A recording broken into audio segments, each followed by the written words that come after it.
What is up, guys? It's your boy Nathan. We are back with another watch long. We have Manchester City versus Copenhagen.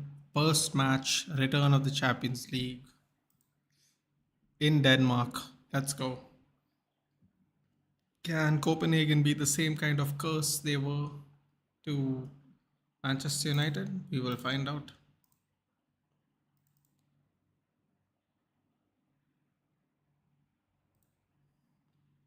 Defending champions up first.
Good. Champions League anthems going on.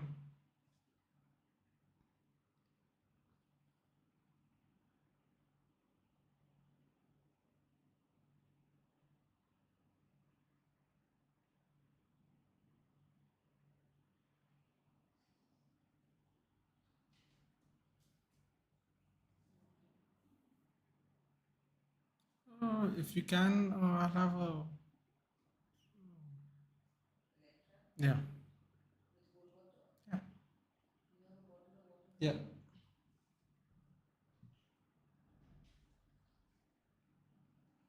Rabara, Dix, Favreau, Clayson, Matson, Diego Gonçalves, El Yunusi, Jalet, Achuri, and Falk. I ain't watching WrestleMania, Cody Crybabies.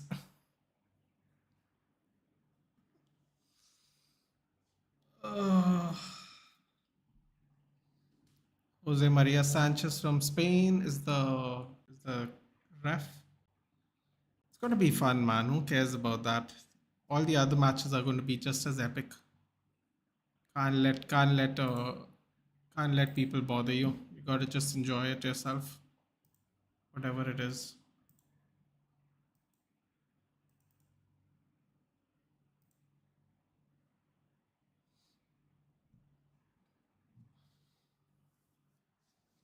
So the lineup for Man City is Edison Walker, Diaz, Stones, Ake, Haaland, Grealish, Rodri, De Bruyne, Bernardo Silva, Foden. Hello, Danish. Good evening. What do you think are the chances that Man City also lose to Copenhagen? Because that would be a little fun for us. Douglas Luiz is still dancing. WrestleMania seems quite predictable, but that's the great thing about it. Now, it might not be in 3 months. Might not be in 3 months. Might not be. What if MJF shows up at WrestleMania? Like how Cody Rhodes showed up. Hey, they didn't do any banner for Man City, man. How boring. These people picked on us only. They were too scared to taunt Man City. Oh my god, if they beat Man City today, it's going to be a crazy night. Who's us, bro? When is Man United match in the UCL? They aren't there, dude. 5% chance, you think? Do you even think there's a 5%? I don't know, man. Wouldn't do and say there's a 5% chance, honestly.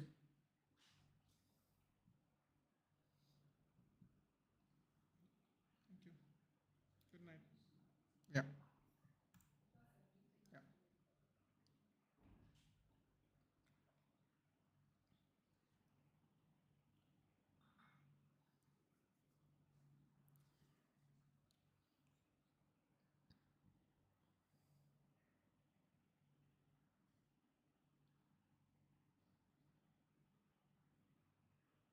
Rodrigo injured foul. One foul there outside the box.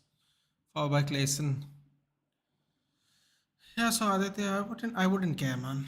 I wouldn't honestly. I would not care personally. WrestleMania is going to be fun. I don't think they're beating City. You remember second leg versus Leipzig? Yeah, no, I'm not. I wouldn't say I think they can beat them, but I just wonder if the atmosphere might play a part as well. Told my own club, but we're the most cleanest club. Most cleanest? I don't know about that, man. I remember a certain Manchester derby where things were being thrown into the crowd at Fred. But it's not even about trolling. I don't know. There's nothing to really troll. I was just wondering if they were going to get creative with their sign, like how they got creative with ours. That's it, really. I don't think it was a troll. I think it was an intimidation tactic, really. And then Champions League nights are back, so do Champions of Europe, right? Yep. So thinks Man City's Man United will get trashed by Copenhagen. I don't recall being trashed by Copenhagen. Also, I never said you're going to be trashed. I said, what are the chances of your losing? You all could lose 1-0. I don't think that would be a thrashing. Maidstone beat Ipswich after Ipswich had 38 shots on goal. Maidstone had 2 shots on goal and they won 2-0. So I wouldn't say Maidstone trashed Ipswich Town. Similar thing could happen. I wouldn't call it a thrashing. Nathan, atmosphere doesn't affect Man City. No, but I see it's not even about that. Now it was about what was the creative thing they were going to do. I was curious to see if they were going to do something creative. They did nothing, which is kind of boring, but is what it is, man. Is what it is. You can't make people do it, right? League double over Aston Villa. That was nice, wasn't it? Did you see Unai Emery's face when the goal went in? The moments before and after the goal went in. Oh, priceless. Absolutely priceless.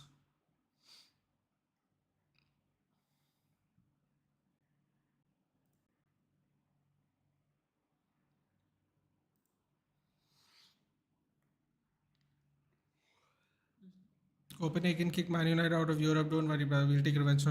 Actually, if you go to see the place where we really lost was when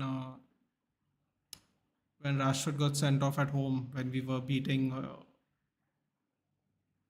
Galatasaray, Fenerbahce, whichever one. Galatasaray. That was the one that really killed us in the end, unfortunately, because that was in our hands and the red card was just, unfortunate.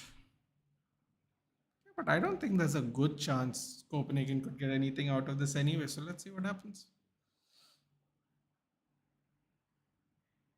Walker heads it over. Cleared by Copenhagen defender.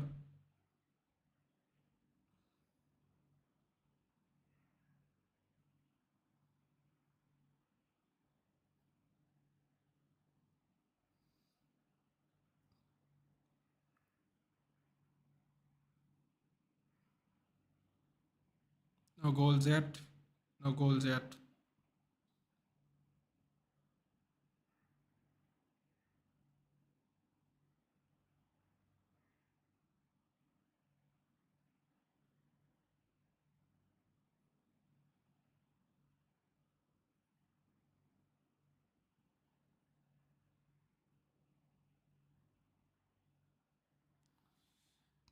Rumors that might be Shaw's last season. I can't take that season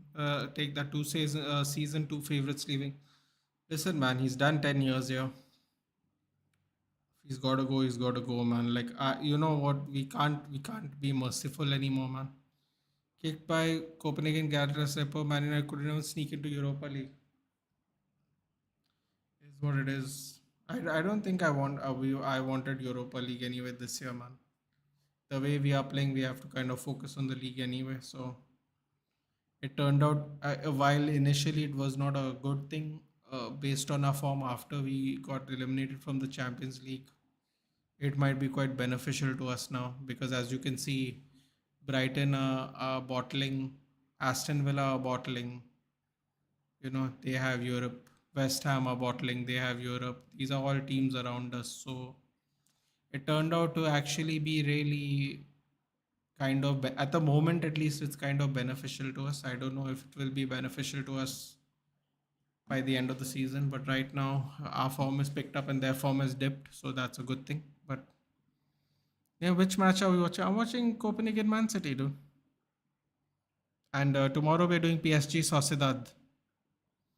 I doubt. Watch him pick up, for he only plays for a contract. No, I don't know about that, Tolumba. I think that's harsh, man. I think that's harsh. I really think that's harsh. I think Luke Shaw is a very good player. I think he gives us a lot of solidarity at the back, and I feel like if he had a better left winger partner, they would bomb down the left hand side a lot more consistently, honestly. But yeah, what just Saki did.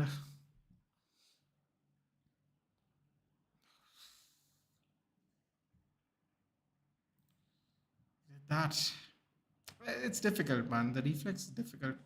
Also, it was like at an awkward angle as well. Like it would be tough, man. Trust me, I've seen Raheem Sterling miss tap-ins on the ground easier than that. So give Aki a bit of a break there. This logic is better. Man United have no European match next year, so they can focus on winning the league. No, it's not about logic, dude.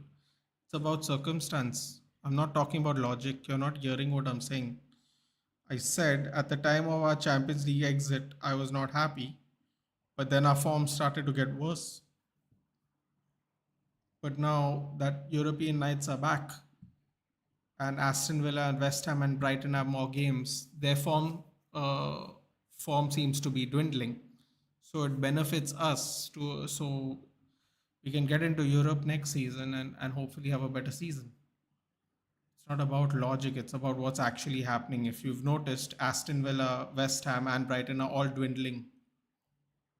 And for us, it's kind of at the right time. We had two back to back 6 pointer matches, which is very important for the season. And they are dipping at the right time for us. Ooh, foul on Jack Grealish. City Copenhagen game, Nitish. Klassen, however you say his name, he's fouled Rodri already outside their own box. And now they have fouled Jack Grealish on the opposite side. He will be booked for sure, probably in the next one.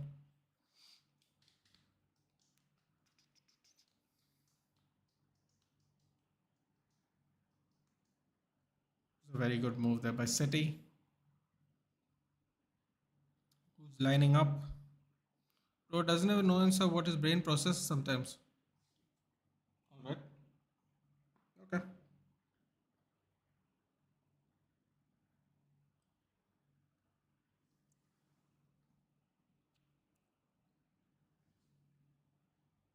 De Bruyne, Silva on the box. This looks like it could easily go in. At the top of the wall.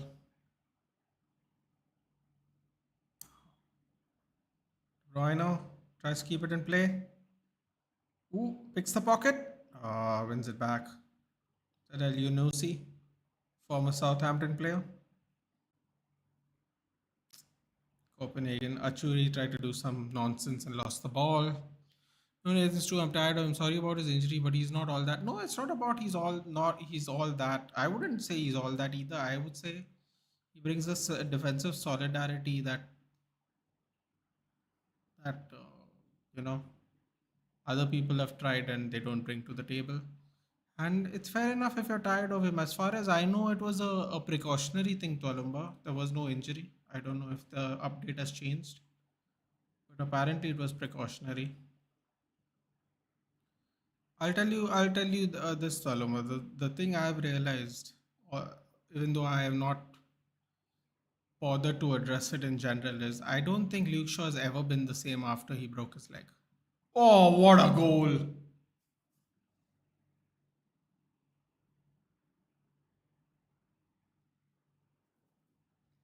De Bruyne crossed the goal. Beautiful finish. Yeah, this is going to be a long game.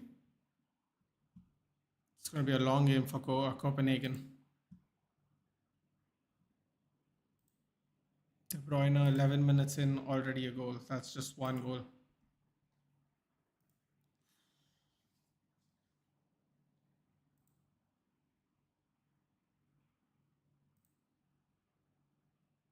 Gonna be tough.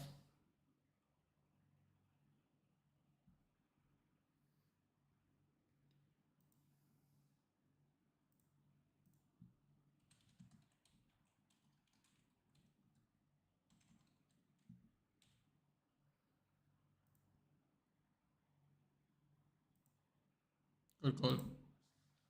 You know, your fun fact: Copenhagen wear same design jersey every season. Do they? Blue and white, blue trim white. I get. I suppose they do, don't they? I don't. I guess there's not much you can do with the colors they want, or probably they don't have anything that's clashing. One question: sign another CDM or use McTominay as backup striker? Well, here's the thing, Danish. I think we should sign another DM anyway for a double pivot. And I think we should keep McTominay and sell maybe other players simply because off the bench he's very effective. And he's on low wages and he's a homegrown player. So I would keep him. Keep him and defense let us down in UCL. You know, Nana single-handedly got us kicked out of the UCL, so it doesn't matter really. Yuksha is the most balanced fullback. There are better defensive ones and attacking ones, but he provides both.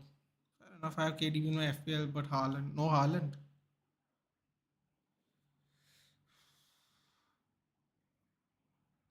Foden.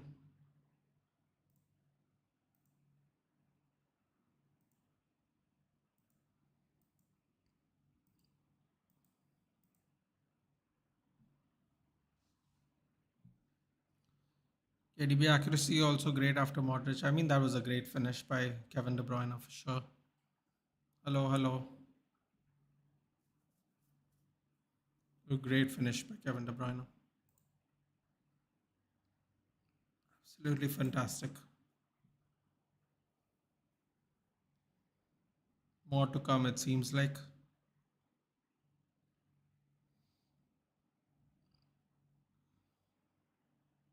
Okay.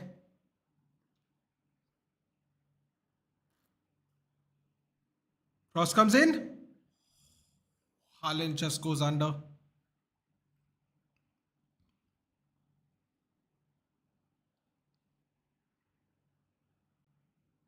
Oh, what are Copenhagen doing? They're just giving the ball back and again and again.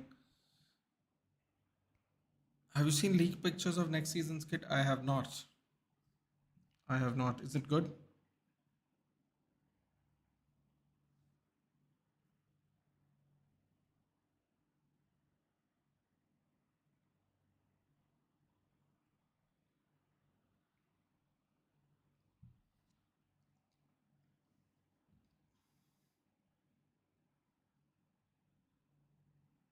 Guys, did you see Pelestri's goal and assist against Barcelona?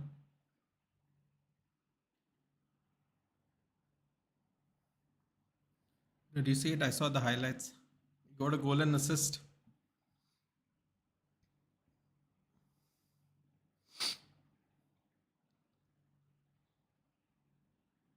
I liked it. I think it's the best kit since AIG left. Interesting.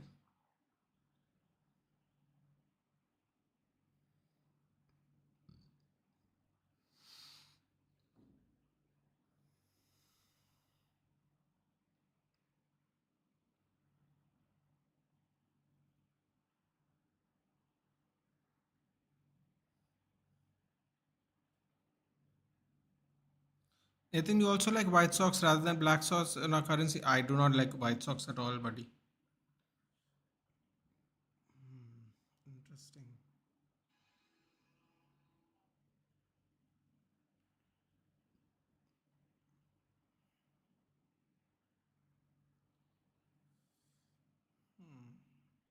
It looks all right. The blue one. Let's see the blue one. Ooh, blue one does look nice. So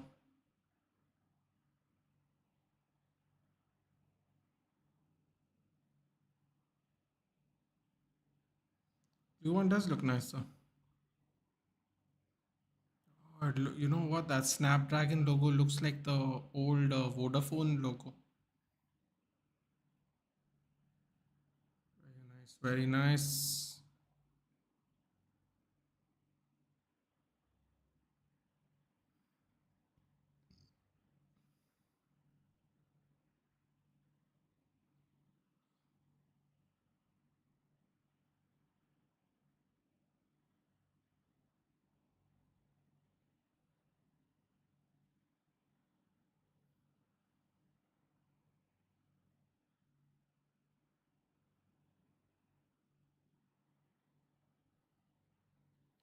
There's a few words on KDB's greatness. He's all right, man. Listen, I've always said that he's the second best after Bruno Fernandes.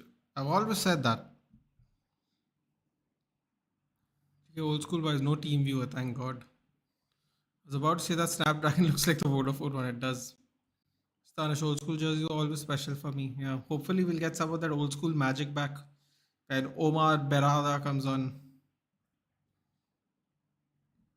Now that Ratcliffe has been ratified as of today, earlier today, now it's time to get that Ashworth fellow, and then we start figuring out what we're going to do next season. Apparently, oh, Jack Grealish is down. Oh no, he got kicked in the balls. It looks like. Let's see again.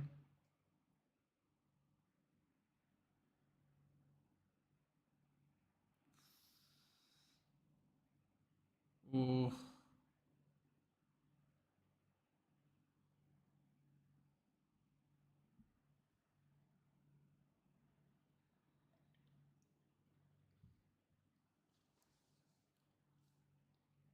he looks very frustrated and upset. I think he's going to have to be subbed off.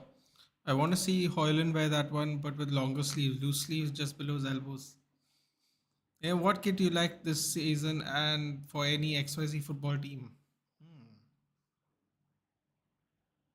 Hey, can I say something? The AFCON kits look really cool. There were these guys in the stands that dressed up like super dressed up for their respective countries. My God, that was some of the best I've seen, man. Seriously. Honestly, the AFCON people, the vibes come out, man. This is disrespectful for KDB to take Bruno's same sentence as KDB. Bruno's comparable to Odegaard or Zoboslai. KDB way above his league. Hey man, you say that, but Kevin De Bruyne himself said, dude. You know, it's Bruno. I like watching Bruno. I like how Bruno plays. So, what else is there to say? Said it live, dude. You know, he said it live on YouTube. You know, it's there. It's there in the history books now. Um, what kit did I like? Anything that stands out? Hello. Anything that stands out? Um,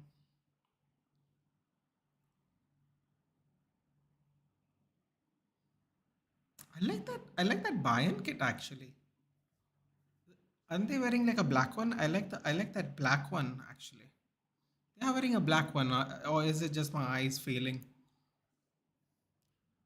Just check.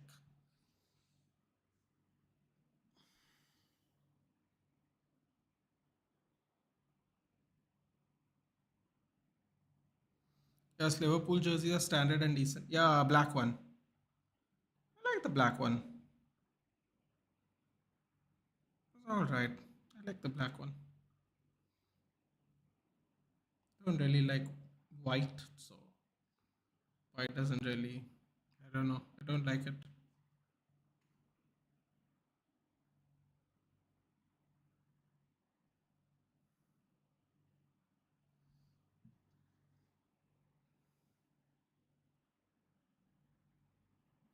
Then he said between Bruno, Odegaard, and one more guy, Madison. Bruno's the best, which I also agree. But he never said he's better than. He never said he's better than himself. He said he likes to watch him, dude. I said he's better than him, which I also was joking, but it's just fun to make that joke, really. I know I shouldn't say this, but I like Liverpool, especially that white border with sleeves and neck. Yes, you should not say that. I agree. But it doesn't matter, dude. As long as you don't wear it, it doesn't matter, really. So,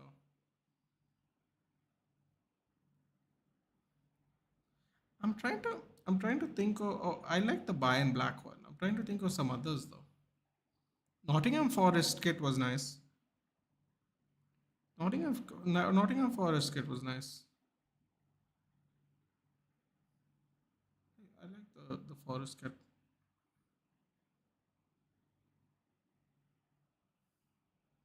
Hi Rajat. Okay, then I have to agree. Bruno is best after Kevin. Yeah, think Bruno. I think everyone agrees with that. Well, except the pundit haters. They have to complain about something. Doku's come on for Grealish. Oh, that must be frustrated. Grealish has not had a lot of game time. He played 50 minutes. He played, I think, like 60 minutes in the last five Premier League games. And out of the in those 60 minutes, he only played two out of those five games. So that's not a good sign. He's looking quite distraught. He doesn't look good, man. It's tough life. It's a tough life. It's a tough life.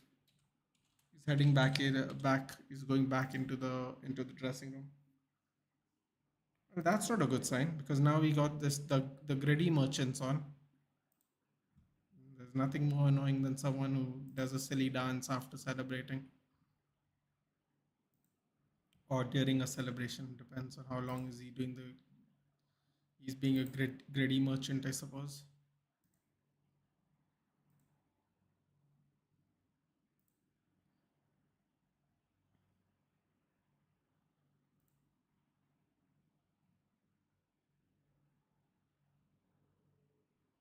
Nil-nil at Leipzig, Real Madrid. By the way, guys, if anyone cares, if you don't, that's perfectly fine.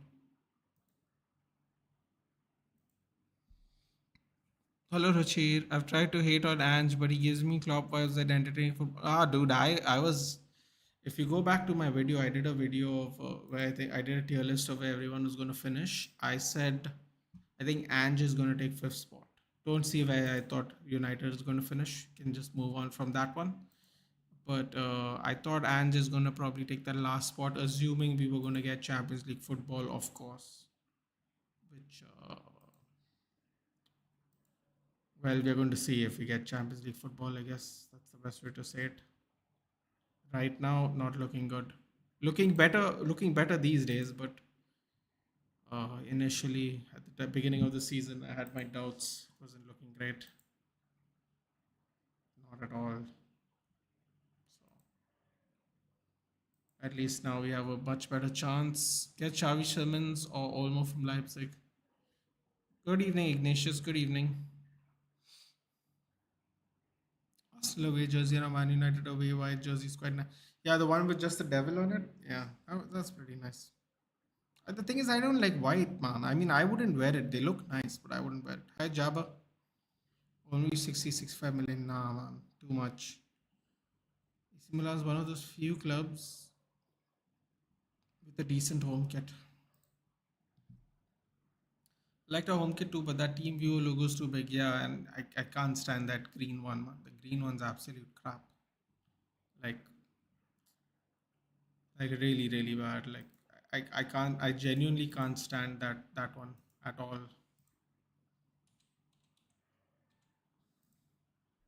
Hope Ten Hag doesn't go for Cucurella now. Let's not put it into the universe. You never know with the kind of luck we have, Rajat.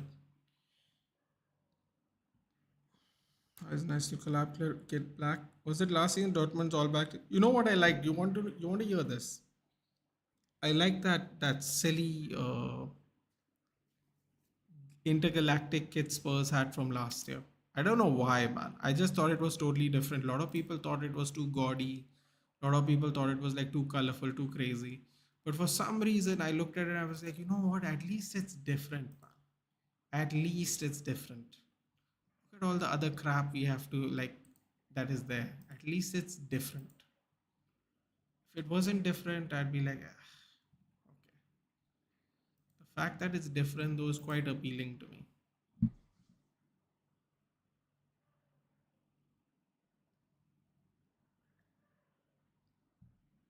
Copenhagen are trying to injure as many Man City players as they can for the next leg.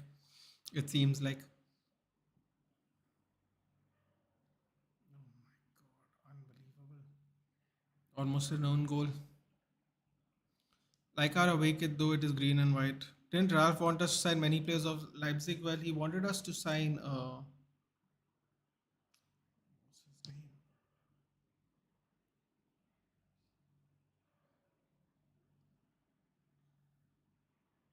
It's one of the centre backs. Was it Semekan? It was the centre back from Leipzig. What do you think of the 2003 Indian cricket team kit? Dude, I don't even remember what it was.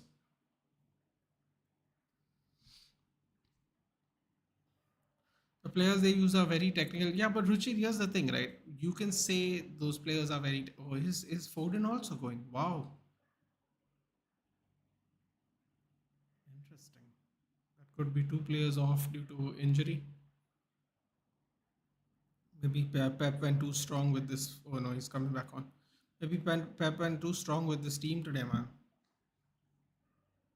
Although to be fair to Copenhagen, it is 26 minutes in and 27 minutes in and only one goal. So not bad, I guess. Not bad.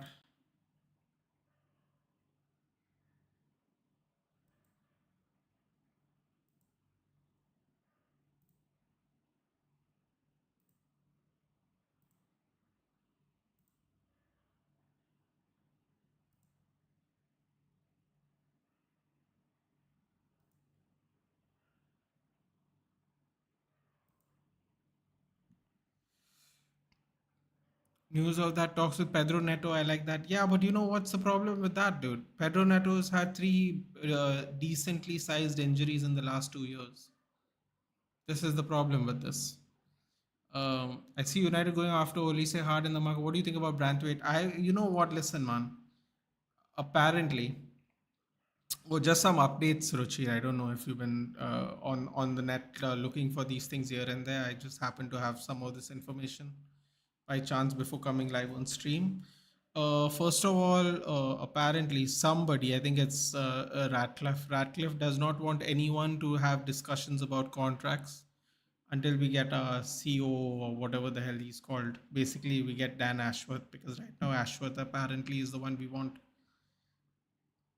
So no contact talks with anybody, no matter what, until we sort out the infrastructure. Now that he's ratified, so he's basically whoever was in discussions of getting a new contract, it's all been put away, cancelled for now. So that's not happening. Second thing is we might be interested in Neto or Olise. Um, they have both had a lot of injuries in the last 2 years, though. Neto's had three big injuries in the last 2 years, so that's a problem there.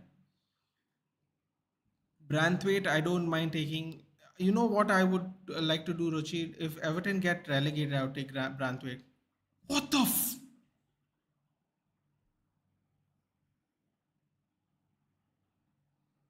Oh, if Haaland scored that, no, I would just end the stream. If Haaland scored that, I would have ended the stream. Seriously. I'd be like, what's the point of watching this? Just an absolute slaughter. Haaland lays it off to Rodri, lays it off to fidget spinner. Grady Merchant. Some blocks. People are flying around. Oh, that's a great wasteful. Our top five leagues in Europe, what team do you like? Mine, Newcastle, Atletico Madrid, Roma, Leon, Dortmund. Oh, out of the top five leagues in Europe, what team do you like? So United, Madrid. I like Leon from the old school Leon days. What is it? Like I liked Bremen because of Klose and Özil. Um, what am I missing? Italian. It'll have to be AC Milan because I watched Maldini, Nesta, Seedorf, Shevchenko. Who was the other striker? Italian Inzaghi, Gattuso. That would be my five. Dallo getting great playing. Bro, listen, he's improving, man. He's doing those defensive tackles everyone thinks Wan Bissaka is great for. He did a couple of those sliding tackles yesterday as well.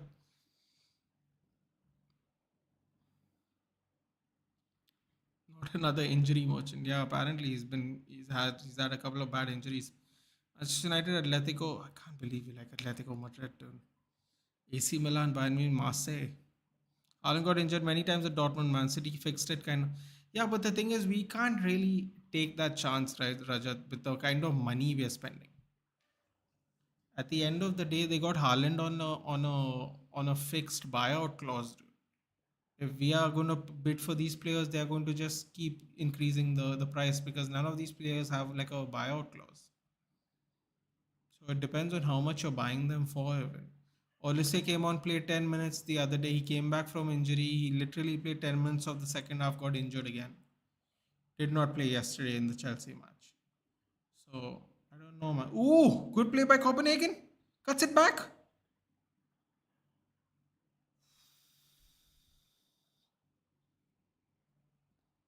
Okay, some moves there by Copenhagen. Nice. Hope we get Silva. Need Antonio Silva. Yeah. Nathan, you can't even say Copenhagen's an easy opponent. They knocked you out. No, sir, they're an easy opponent. I just didn't give them much of a chance in this game. I'm saying you all went. I think you all went too strong, man. You went too strong. I think. Like initially, like in the second half, you could have always bought players on like how we do it in the cup matches. I think maybe starting was too many players. It could be a risk. It could be a risk of injury even. You have to think about it that way. Will you take Klopp?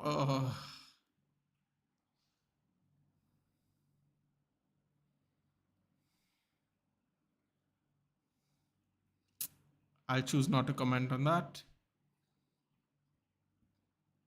Nathan Haaland's unreal. Look at his jump, man. That was a crazy one. Cool.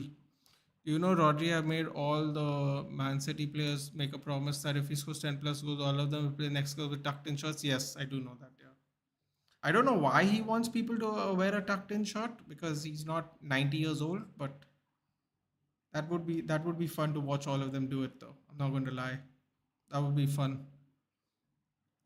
Bring on August. Yeah, man. Listen, August is going to be interesting.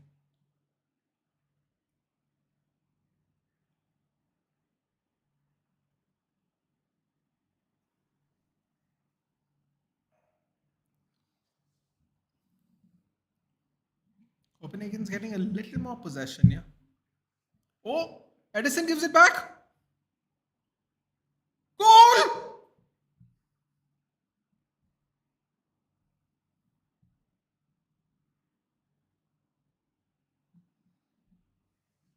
Matson on his debut. Completely agreed. I can't complain. Copenhagen being an easy team, bro. No one say everyone. You say that, Rajat, but everyone said that they thought they were an easy team. Well, we're going to find out, I suppose, today because it's 1-1 now. So they've got one shot at target and they scored one. So let's see what happens. Literally out 2 months this season. He was injured last season. Well, we just have other players who did his work very well.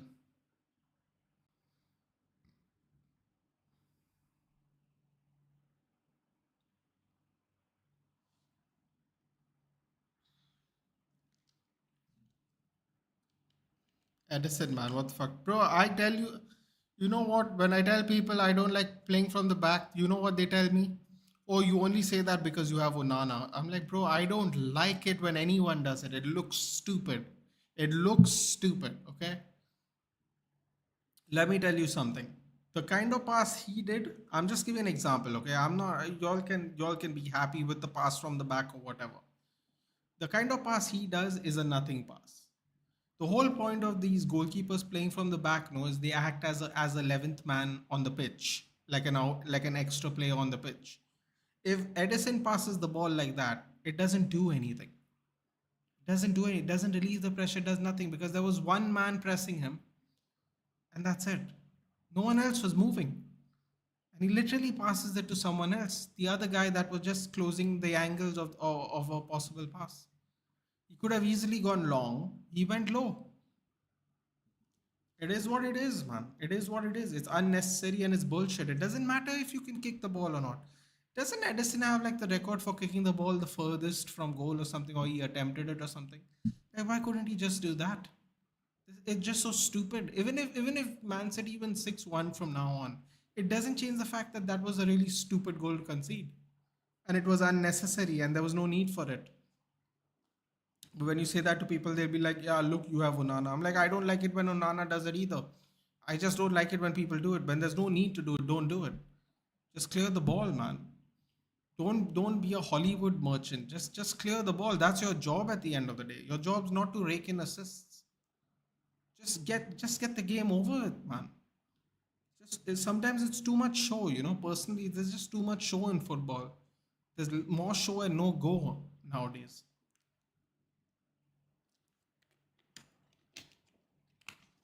It's just the most pointless exercise that was. Especially the way he passed it, like he didn't give a shit, He was like, yeah, just take it. I'm like, come on, man. You're still playing Champions League football. Have some respect, man. That was just such a nothing pass in the end. Anyway, let's see how City come back. Such a stupid pass for no reason. Nathan, don't dodge the question. Will you take Rob if he agrees? Would you take him over Ten Hag? Nah, I'm not answering that. Thank you. That might be the first question I haven't answered on this channel. I'm just not going to answer. I'm not trying to get clipped up in case this channel one day actually gets picked. I can't have the government know my which way I lean, my friend. You know. Do Man City play Edison like as an outfield midfield? Dude, listen, man. Let's say they do. Let's say they do. Let's say there are games where the opposition just stands in their own half and prays to God they don't get battered. When someone is pressing, you just clear the ball, man. That's it. You have enough dangerous players up the pitch. You don't have to be one all the time in every game. It's different when it's Liverpool and when people are chasing you down and you need to do something clever. It's just one guy, man. Just boot it, yeah, boot it and be done. But anyway, wonders of modern goal. It's stupid, man. When Allison does it, it's stupid too. It's just all stupid. It's completely unnecessary. That's the truth. Like it should be situational. It shouldn't be style points. Every time it's style points. That's how they do it. I mean, like it is what it is, man. It is what it is. If Man City fans are okay with that, you know what Man City fans say? Oh, he will concede the odd goal here and there, but they don't actually understand that all odd goal doesn't even need to exist. Because if he just plays like a regular goalkeeper, he doesn't concede a silly goal. He keeps a clean sheet. He wins another golden glove. His defense looks good. But you know what? He ain't my keeper, man. My keeper does it. He drives me up the wall too. So it is what it is. Either you like it or not, this is what modern football is. Why United said, but it's not what modern football is, Nitesh. I know plenty of goalkeepers that don't do this, man. I know plenty of goalkeepers in 2024 that don't do this.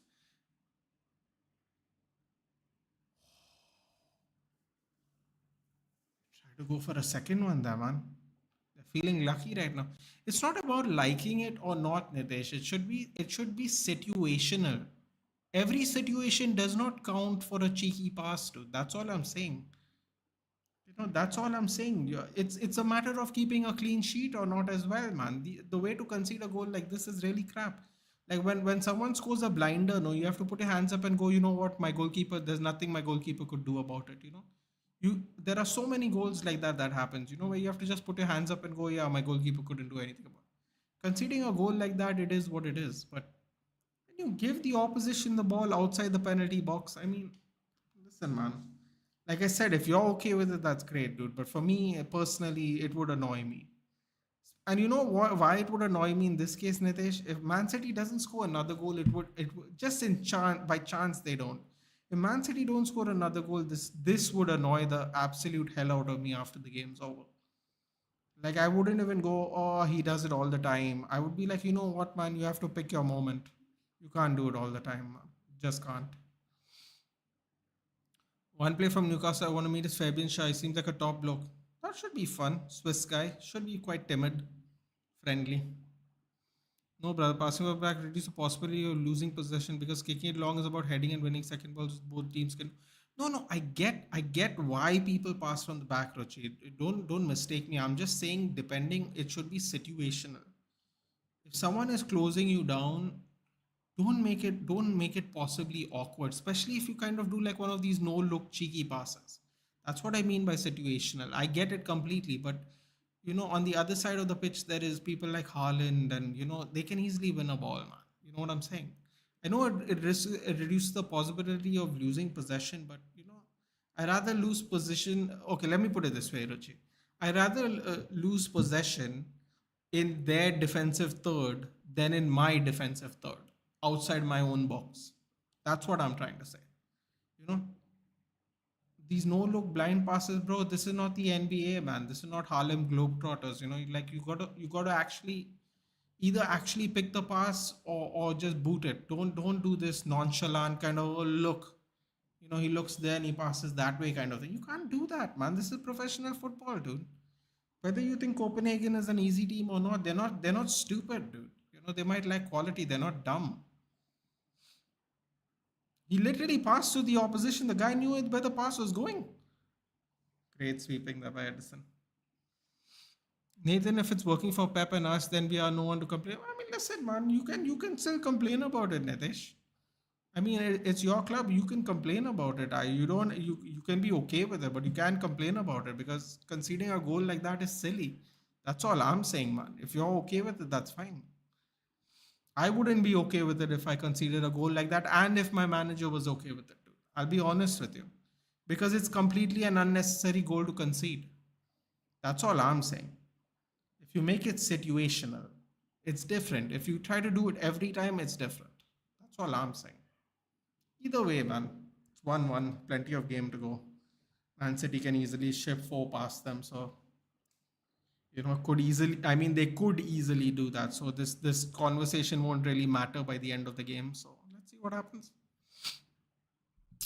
I mean, Martinez won Argentina World Cup with his saving ability. I rest my case, bro. Everyone says Messi was man of the tournament. I'll still to this day say Martinez was man of the tournament, man.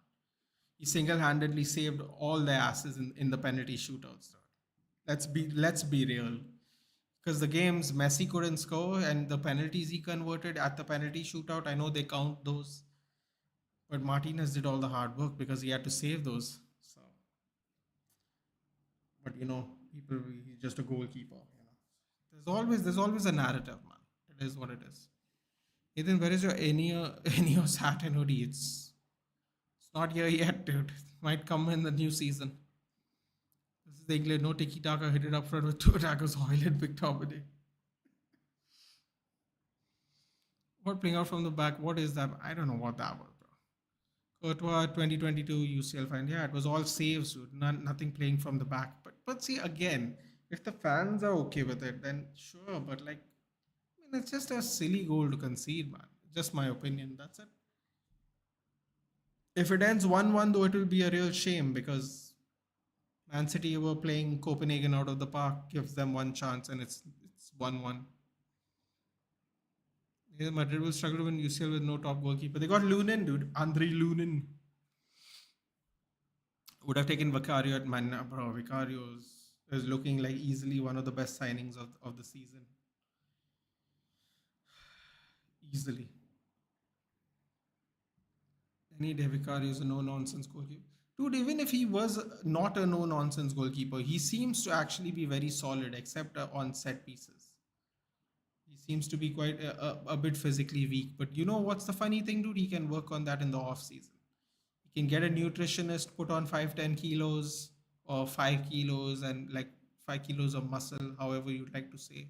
And he can just work on that. Did you hear on Sam ankle problem? Sad. No, what Sam ankle problem? Yeah, I can complain about mistake that Edison did, but I won't question style of play. Oh no, listen, man.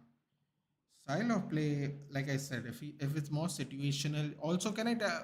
Yeah, this might be a. How should I put this? This might be a controversial statement, but can I offer you just a thought? So Bernardo Silva through, unbelievable. Copenhagen caught sleeping and Bernardo Silva with a poacher's movement in the box. Hits it with the outside of his left foot. Great goal. Great goal. Copenhagen switched off. Again, playing from the back, man. Second goal that's been conceded now. Too nonchalant. Too nonchalant. Too nonchalant. De Bruyne gets dispossessed. Everyone was caught napping. No one saw where De Bruyne was. De Bruyne was just lurking there, man. I mean, Bernardo Silva was lurking there. Goes over the goalkeeper's wrist, literally just over. You know, De Bruyne kind of wins that 50-50 actually, and the awkward bounce goes right to Bernardo Silva. Great finish. Great finish. Bernardo goal KDB assist. Yeah, forget penalty shot. The Kolo Muani save in the Kolo Muani save. That's what's United District kind of good channel. I'll have a look. And what was I saying? I'll tell you what I was saying. I was telling Nitesh that hold on, let me just update the score first. Bernardo 45 minutes. There we go. What was I saying? Okay, I was saying, you know what? Think about this, Nitesh. Instead of him always playing it out from the back, imagine if he mixes it up. I think Edison becomes more dangerous when you don't expect what he's doing. That's all I'm saying. When you don't expect him to keep passing it out from the back, sometimes boot it, sometimes try to find a trigger a run in a far third. I think Edison becomes more dangerous because he can hit long free kicks like long goal kicks like this. The thing is, his passing from the back becomes predictable, and then people just kind of cut off the angles, and that's how those people got there. Ooh, something's up here. Copenhagen players just woke up all of a sudden, trying to make some moves. Yeah, exactly. When someone is closing down, you should not try to show off neck tattoos. Does that seem? You clear the ball from the goal line for no reason at all. No, but that's what I'm saying, man. Listen, at the end of the day, Edison is a skill keeper. There's no doubt about it. But I think it would make him more dangerous if he mixes it up. That's my opinion, really. I'm not even questioning the style of play. I'm questioning the frequency of his style of play. I don't think he should stop passing from the back.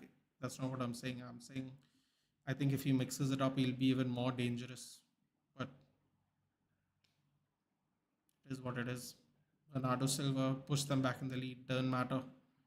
Foden hits the Jets, cuts back, spins around. Man, look at Bernardo Silva pushing these people off, man. He looks so deceptively thin. Just bullying people. Nathan, I would take a draw. Last season, we only won one away game in Angul. You say, why would you take a draw, bro? You can definitely win this game, man. I wouldn't take a draw here. I wouldn't take a draw here based on how Man City are playing, at least. Like, I get what you're saying, but like, I wouldn't take a draw here today. Not based on at least that half. I wouldn't. Guys, don't forget at the end of the day, he's Brazilian. Of course, man. Listen, Brazilian now, all of them are flair players. Who knew? Even Fred, passport pending, was a flair player. But it's just a matter of situations, dude. That's it. That's all. Who is Brazilian? Mean Sam from United People's TV. Oh, I saw that. I saw that by chance today. It came up. It popped up on my YouTube for some reason. I've never watched that channel, but yeah, I did see that. That's really sad, man.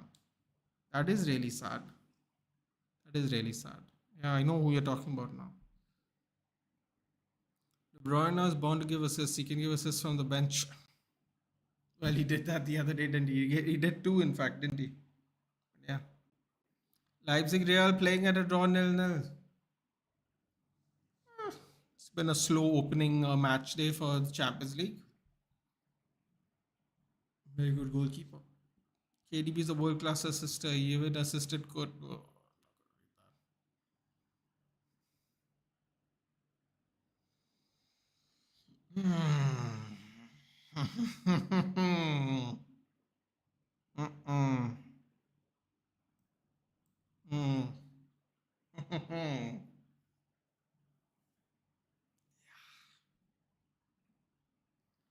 I'm going to veto that one.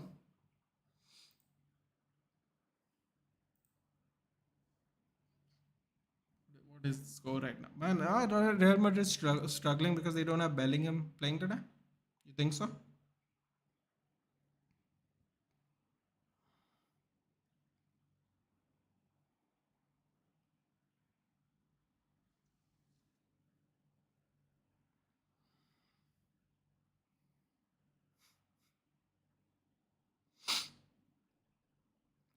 It is. Is it halftime yet? Yes, it is halftime at Leipzig.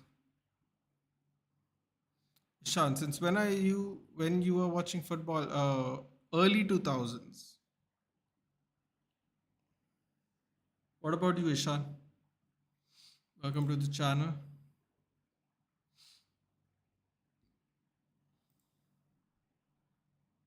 And who are you supporting?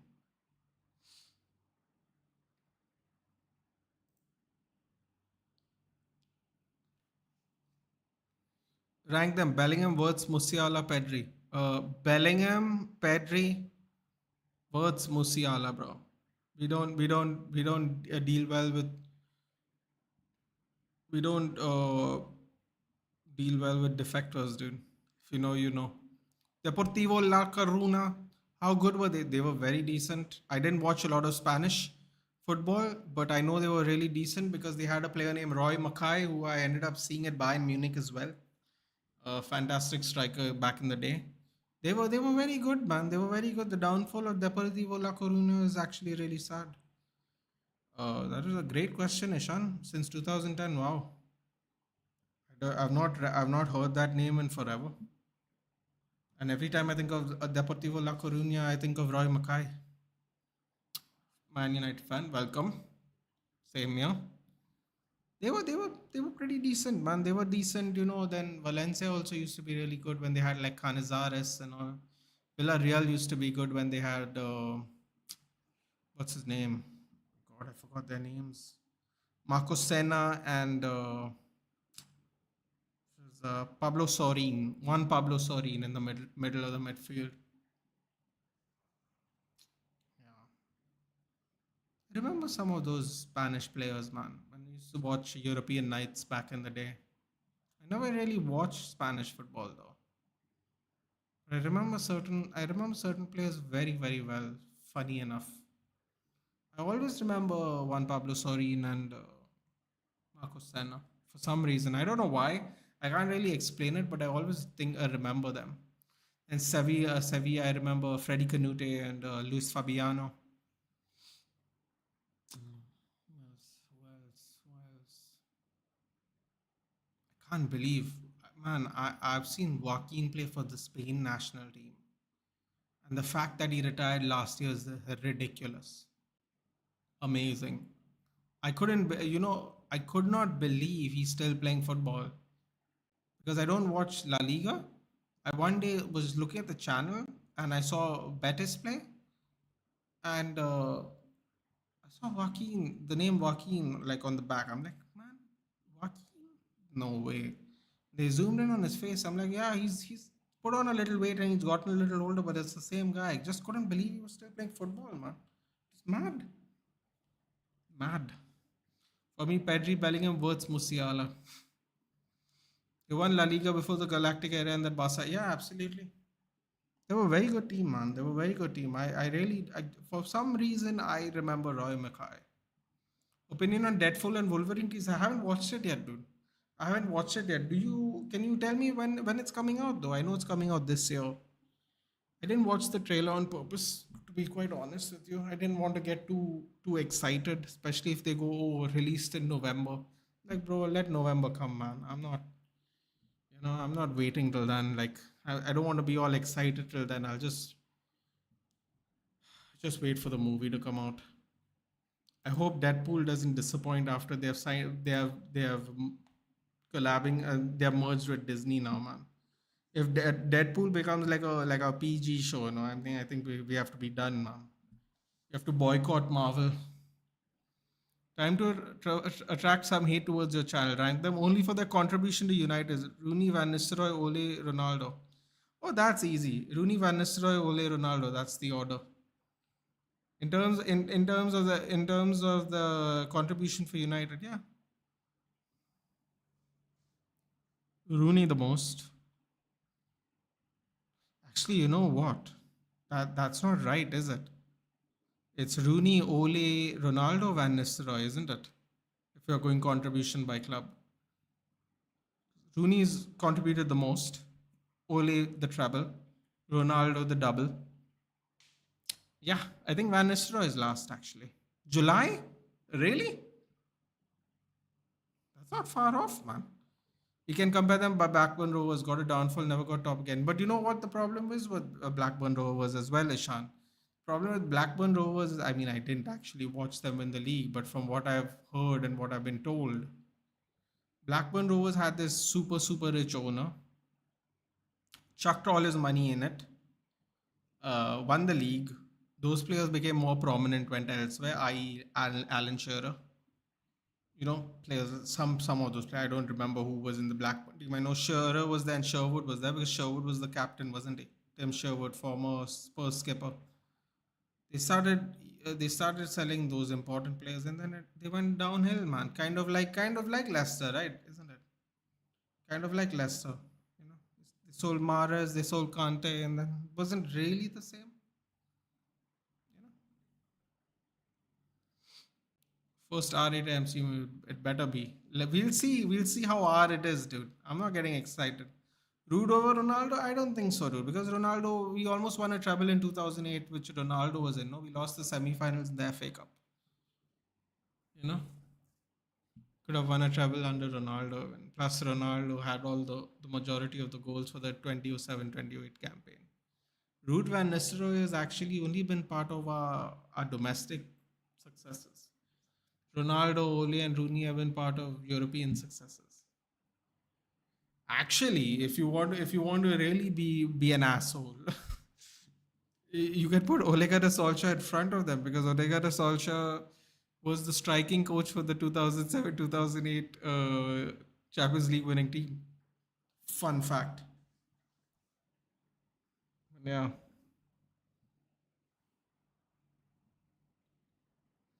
I don't like MCU.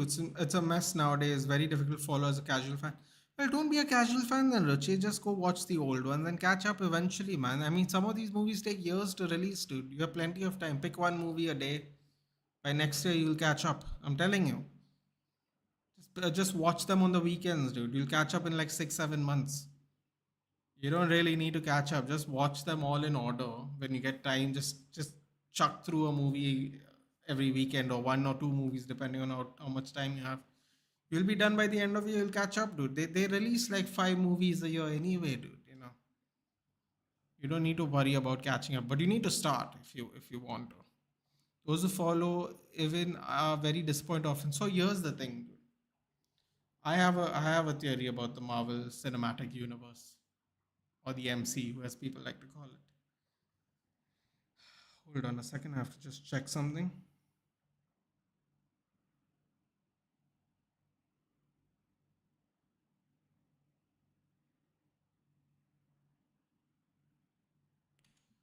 In the meantime, Wolverine's wearing his comic paste yellow suit with the headgear. Oh, I love that.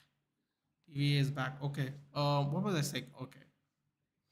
So this is my theory of why there is an issue between the new, what is it called, phase, the beginning of this new phase, or wherever we are, man, whatever phase we are in, the beginning of new one where all the new actors are in.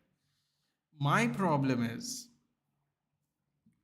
and there's no way you can, there's no way, I mean, I don't know how you'd able to figure this out, but let's just say, in my opinion, the first batch, the first phase of Marvel was done by actors who simply have credentials way before they became Marvel characters. They were, a lot of them were loved actors before they ever donned on these suits. Once they donned on these suits and they did a really good job, and the writing was great, and the stitching up of all the characters into the arc was great, it became another level. Now the problem with that is once these guys decide to go and say they've had enough, The new people are just that, they're new. A lot of these people, you haven't seen what they do. Some of them have come from TV shows, some of them are breaking through now. Some of them are in movies you may have not watched, even though they could be really good ones, like Oscar nominated ones. This is just an example, obviously. If you compare the popularity to the prior set of characters to the current set of characters, it's not even close. So, yes, there is a disappointment between star studded actors and good writing to fairly new actors, new storylines, do not know where anything is going, and not exactly popular actors. This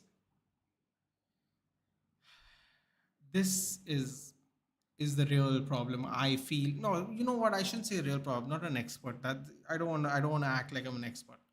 This is how why I feel the new one's not working. Let me just. I think that's the best way to explain. In my opinion, I think this is why it doesn't work. Yeah, that's why I don't think it works. Ole Scott most valuable in United. I just realized that. You know, not that, but I just realized that he technically contributed more because he was part of the coaching team in 27 to 28. So technically, he might have two medals, not one. But you know, two out of three is not bad. Some people, as I remember someone saying it a long time ago. I want to relieve my memory and rewatch Infinity War. MCU peaked at that time since it's comparatively but this is the thing, you're not supposed to compare it, dude. It's supposed to be a refresh. That's why I think a lot of people are disappointed. For me, I'm not that disappointed because I expected a lull. I didn't expect that kind of momentum to carry through. I just didn't. Once all your favorite characters die and new characters come in, and some of them are fun and some of them are not. It was always going to be like this. Obviously, Chris Evans for American Pie. I'm hopeful because second phase only hit was Winter Soldier, others were flop. So trust Kevin Feige. It's not even about that, man. It's you have to trust the process of the storytelling, that bigger picture. Let me tell you something. I'm not interested in watch. I know we went on about She-Hulk, so I'm not going to do that again. That's completely fine. But then there's the ones like what is that thing called? Well, you know, the prehistoric gods one, the Eternals. Man, that movie was dead, man. That movie was the deadest movie. I know people are saying Quan Chi was or Shang Chi or whatever. I forgot even the name. Quan Chi is Mortal Kombat. Sorry, Shang Tsui or something it is. Sorry, I don't remember the name, man. That was actually all right because it taps into like a different kind of mysticalness about like Asia and all that. But the dead one was the Eternals, man. I mean, the Eternals was really, really a dead movie, like a dead movie. I haven't even seen the Marvels yet. I think that's the only one I haven't seen. I haven't seen the Marvels yet. I heard the Marvels was horrible. I heard Brie Larson is terrible. That's the one thing I remember from the prior phase to this phase. People are not exactly a fan of Brie Larson, who is Miss Marvel or whatever the name is of the person. So you know, apparently the Marvels didn't do very well either. So I'm 22, so me and most of my friends followed Marvel from the five Sony Spider-Man, Hulk. Okay, Iron Man 3 movie. Okay, so you watched all. Okay, I liked Ant-Man, but only because of Paul. Yeah, Paul Rudd made it fun, didn't he? Ant-Man also. Yeah, the first one's good. Second, I mean, the Quantumania one, whatever the last one was, it was okay. It's okay. It's okay. I'm just saying. I'm saying for me and friends, I haven't been a fan since the comics, so it's very difficult to follow without recognized face doing the roles in superheroes and larger. Yeah, that makes sense, man. That makes sense. I didn't even read all the comics really, or any of them actually. Now that I think about it, yeah, and if they're going to change characters every time, because it is part of actually comic book arc, so it makes a little more sense. But if you're going to change characters all the time, it just becomes hard to like grasp onto certain people, I guess. Also, I like the boys. I love the go aspect more mature sort of. So, isn't the boys a TV show? I've not seen it yet. Amazon Prime, right? I haven't seen it, but I've heard good things. Also, Taika Waititi said he made Ragnarok because he wanted to feed his kids and pay his bills. God bless him, dude. Not going to hate a man for that. Going to hate a man for that, but he could have written a better story. That's all I'm going to say. Feeding your kids, I can respect that, man. Especially in Hollywood, no? Every chance could be your last chance to do something. Although to be fair, doesn't Taika Waititi have a lot of like Fast and Furious, or is he writing the final three or something? I'm pretty sure he's writing the final three Fast and the Furious in the franchise, isn't he? Last one that came out, I think he wrote, didn't he? So, and they go years without a paycheck, man, because they do one thing for like a year, you know. So I can see how that also can be an issue. I'm not watching Miss Marvel too. I mean, I gotta watch it because I don't want to miss any continuum of anything Marvel because they have a nasty habit of overlinking everything. So eventually, I'm gonna have to watch Marvel's Miss Marvel, whatever the hell it's called, man. The new one that came out with Brie Larson and a bunch of other people. Captain Marvel, right? Captain Marvel, whatever her name is, man. I don't quite enjoy her either, to be quite honest. But you just gotta follow it because of how everything is linked. So I have to go watch that, whatever it's called, the Marvels or whatever. Gotta watch that one, and I think I've watched everyone up till then. So I think I have this one to watch really. Yes, it's great. The boys. Mm-mm. And now Kang also is out of so they need to set up they will now need to set up Doctor Doom. This should be a fun arc actually. All I want to see is Hela and Scarlet Witch face off. That's another thing that kind of went hit and miss, isn't it? The Scarlet Witch and whatever the hell that guy robot guy's name is. Man, I don't even remember their names. Dude. This new one has completely destroyed my brain cells. David Bettany's character, he did a great job in the Da Vinci Code. I have to say. Forgot what his name is. Robot guy, whatever. Ooh, what a pass there by Man City. Man, Copenhagen are making great defensive moves, man. But that pass to get out of trouble is constantly failing them, constantly. Taika Waititi is good. Watch Jojo Rabbit. He wrote that movie and directed and played Hitler. Was a great experience. He played Hitler. Interesting. How much rupees is Pao Chorizo in your? I think it's. I don't know what it is now, actually, man. I think you can get. I think you can get one for like 120, 150. I think. It's all right, man. It's not that expensive. It's not as cheap as it used to be, though. Watch it and then tell me all the important things. Sure. I'm not in any rush to watch it, quite honestly, but sure, I'll do that. Apparently, it tanked, man. Apparently, the Marvels really tanked. So I assume there's nothing important to tell if it's tanked that hard. Okay, so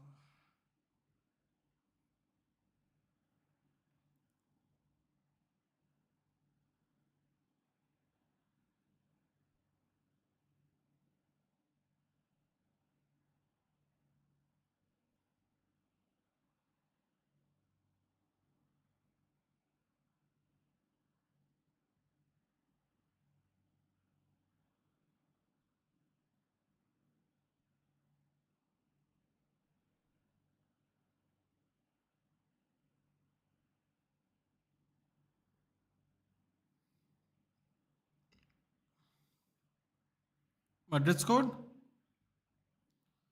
It's a matter of time. I believe Leipzig has won one in their last 5 games too. So my God, I didn't think.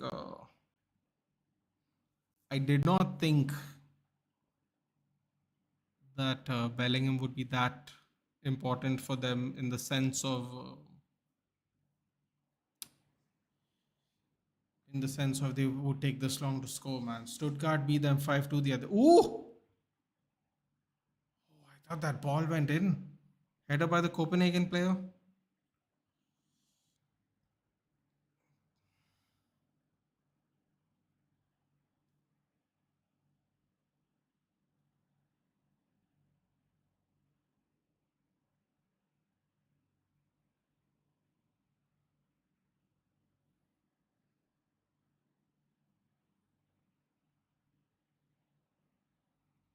Okay, so I just want to read something by Danish because we asked earlier. So I read on this is from Wikipedia. Okay, so you can go see it yourself. When Solskjaer was retiring because of his unfortunately large amount of injuries, um, he was doing his coaching credentials in the 2006 season. And he was also an ambassador, I guess, because he was injured. He was doing other stuff in the meantime for them. Um,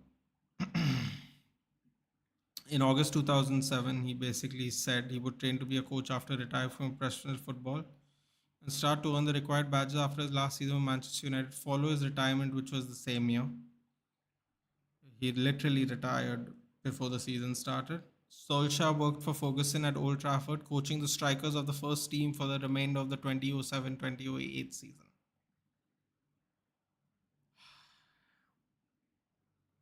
I don't know if that means he has two Champions League medals, but might have two Champions League medals. No, he's only credited with one. Interesting. On Wikipedia, he's credited with one, but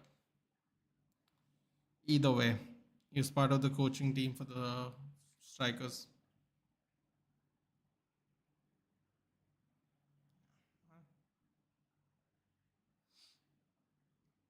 Brahim is one of the dynamically superior guys and has man-to-man mark.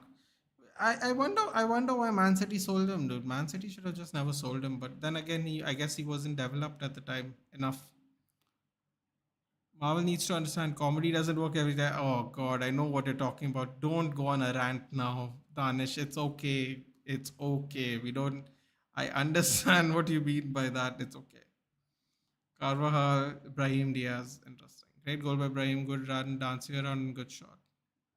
Carvajal, they're telling everyone that he needs to be changed, but he's still providing assists, playing at centre back, doing whatever is asked of him at his age. I want to watch a World War II movies with German POV. Yeah, I don't think anyone's stupid enough to do that, dude. If I'm being honest with you, but good luck in trying to find that out. You know what, man? I actually think Copenhagen's giving them a good fight. Yeah, there was a bit of a lucky bounce that fell into the Bernardo Silva's path. Obviously, a great finish by Bernardo Silva. Can't take anything away from that. But yeah, man, Copenhagen are losing the ball too stupidly, and they're not passing out of trouble well enough. Oh my God, he could have laid the ball off up ahead to him. He went cross field. Churi, fresh cut lanes. Ah, can't keep holding. They can't even hold on to the ball at the moment. They made God the God Butcher a kidnapper. What? What are we talking? Oh,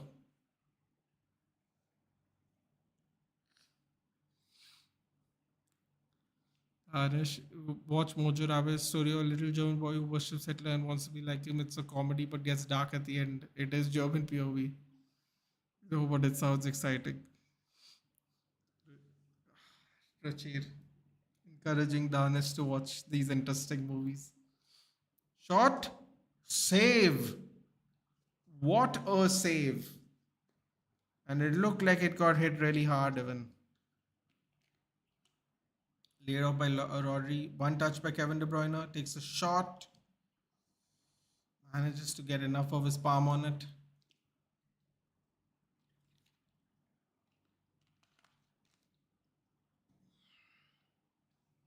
Oh wow, they're already making a change. Klassen is coming off. Victor Klassen. Andreas Cornelius. Didn't this guy play in didn't Cornelius play in Italy, France, and Spain? He definitely played in France. I remember this name, Cornelius. And I think he played in Udinese or Parma as well. My God, he comes off from the bench. Unless this is a different Cornelius, I'll have to have a look. Cornelius on for Klassen. Andreas Cornelius. He's 30 years old. My God, he looks old as hell in this right now. Hold on, hold on. Cardiff City. Oh my God, he started at Copenhagen. Now he's back 12 years later, 10 years later. Started out at Copenhagen in 2012. Went to Cardiff City on loan, I guess, for one season. Another 3 years at Copenhagen, Atalanta. That's it. Bordeaux, Parma. Good guess. So Parma, Trabzonspor, and Copenhagen. So he was in Italy, right? He was in Italy and France. I remember. He's only 30 years old, man. Damn it. Wow. Oh, football can be rough, huh? Football can be rough.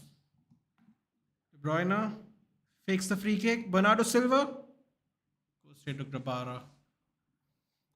I hated Fighter. Being a defense aspirant, I hate it. I watched the movie because of Scarlett Johansson, but it was interesting. Finally, we got the motive. Nathan, are you a type of player who skill passes and scores, or what who passes in FC 20? I'll tell you how I play. I play in a very intense, aggressive way, which always makes me leak goals. But I like to play very offensively. But when a player is really good, I have to go back to sweat mode, dude. I have to be really tight and defense. I have to play ole ball, dude. When the player's too good. Otherwise, naturally, like if we are even skill, I just like to press forward. Really, just like to press forward. Send players making runs, do diags. Yeah.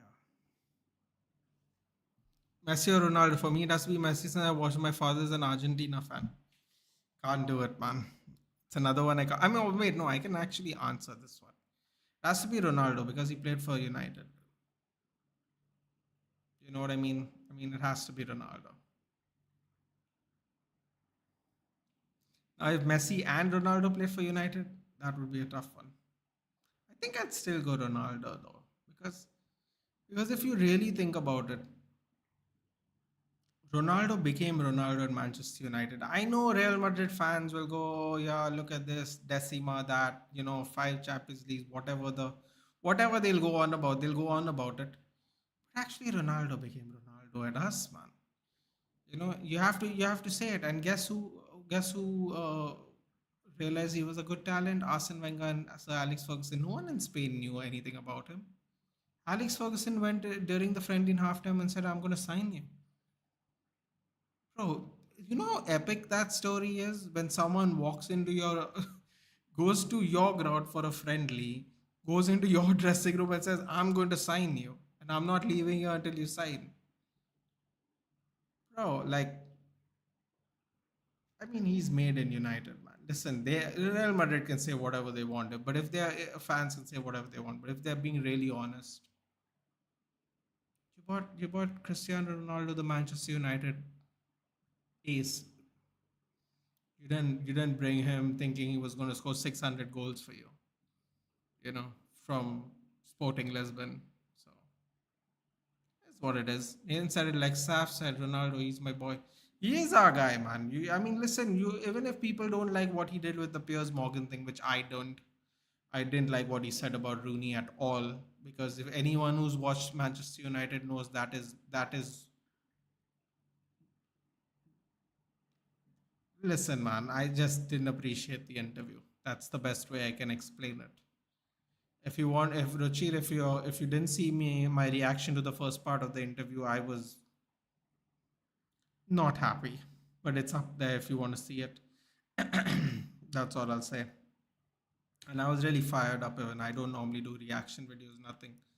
But the certain things he said, man, certain things he said really, really bothered me. Because I understood he was frustrated, but I also don't think just because you're frustrated, you should be able to say anything without what do you call it, blowback. You gotta, if you're going to say anything, you have to expect the blowback too. You can't just go, oh yeah, I won all these things with United and I came back home and all this, and then expect you to go on like a. First of all, that guy is an absolute cockroach. Go on to his channel, just antagonizes everyone. Oh, oh my God, Nathan Ake with an absolute clutch defense there. That was going straight onto the foot of the Copenhagen player from point blank range. Oh my God, Copenhagen just woke up suddenly. But yeah, that interview was rough, man. I mean, quite disappointing, honestly. Disappointing on both ends. Disappointing what the owners did to him, and also disappointing what he said when it had nothing to do with the owners as well. So look at that, man. Cornelius was lining up. What a save by Ake. Good one. And that too, not a random person, the greatest manager of all time, of course. I didn't like it too, but it doesn't take away what he did back. Exactly, I know. That's why I'm saying that. I mean, I know he said some stuff, and some people are really mad at him, and some people have that resentment that he went on and it ended like that. But I mean, still though, like he's our guy, man. It's just the way it is. Ronaldo's the greatest of all time, but Rooney for United is something I also somewhere is growing as Rooney would have helped Ronaldo. See, Danish, let me tell you something. Because I watched Rooney Ronaldo. Rooney has Rooney. The thing I love most about Rooney is not the bicycle kick, is not the three headers he made because he was built like a little tank with no ups. The thing I loved about Rooney is that he only cared about winning. It didn't matter where the goal came from. It didn't matter what he had to do. He'd do that job. So when Scholes retired and he had to drop deep, believe me, whatever his goal tally is right now, he would have had at least 20 more goals, at least, if he didn't have to fill in the Paul Scholes role, which we haven't filled until I think maybe Bruno Fernandes really came. Or you could if you want, you can say Paul Pogba. Until then, Rooney was filling that role, and it became a thankless task because he couldn't do what he was naturally meant to do either. Then he ended up leaving for Everton, and then he went to DC United, and then he went to Derby County, and just to prove how selfless he is, when Derby County were going under administration, they couldn't afford players, and they didn't have enough players to play games, and didn't have a manager. He became player manager. He was taking the training at the ground. He went to the they had a -20 point cut, and he got relegated after the -20 point cut on the second last day of the championship. That's when Derby County got relegated. So then after taking that cut, after all those issues, he abruptly retired just to take over Derby County. That was the kind of selfless person he is. When Ronaldo said those things, I was just very upset. I just was. I don't know how else to explain it. But yeah, Rooney sacrificed his own goals to help Ronaldo, Berbatov, Tevez. Rooney and Tevez up till today, Danish. Rooney and Tevez are the only two players I've seen. If you go back and look at old school football, right? You can go back and look at 2006, 2007, 2008, whenever we had Tevez. Rooney and Tevez are the only players I've ever seen in my entire life that ran the full length of the pitch, every attack, every defense, or as much as more than anyone I have ever seen, at least more than anyone I've ever seen. Any number nine. You think what Harry Kane did was impressive, bro? Harry Kane used to stand at the halfway line. Rooney used to get into our defensive third and make tackles. So did Tevez. I've never seen two strikers like that in my life. I'll never see two strikers like that in my life. A little bit Vegos did that when we were dropping him at 10. So he used to drop back deeper. But from the 9 position to come all the way back to do defensive work. I've never seen two strikers. Back then, a lot of people used to play 4-4-2. I've never seen two strikers same time in the same pitch fall back like that. And you can ask Sadiq Bhai, you can ask anyone who watched back then and remembers. We talk about work rate nowadays, right? This person has a high work rate, this person has a low work rate. I'm telling you, Wayne Rooney and Carlos Tevez had elite work rate. Not as a striker, not as a midfielder, not as a defender. They just had elite work rate. You know who reminds me of that a little bit? Federico Valverde. The year they won the Champions League, the year where he made the cross and the goal happened 1-0, they beat Liverpool, whatever. That year, Federico Valverde reminded me of Wayne Rooney and Tevez. There was not a part of the pitch he wasn't on. Prime Kante. But you have to remember this. The thing you have to remember about Valverde and Kante is Valverde and Kante were midfielders. They started in the middle of the pitch. Vaza and Tevez started right up top, and they would come right at the back. As far as the defense needed to.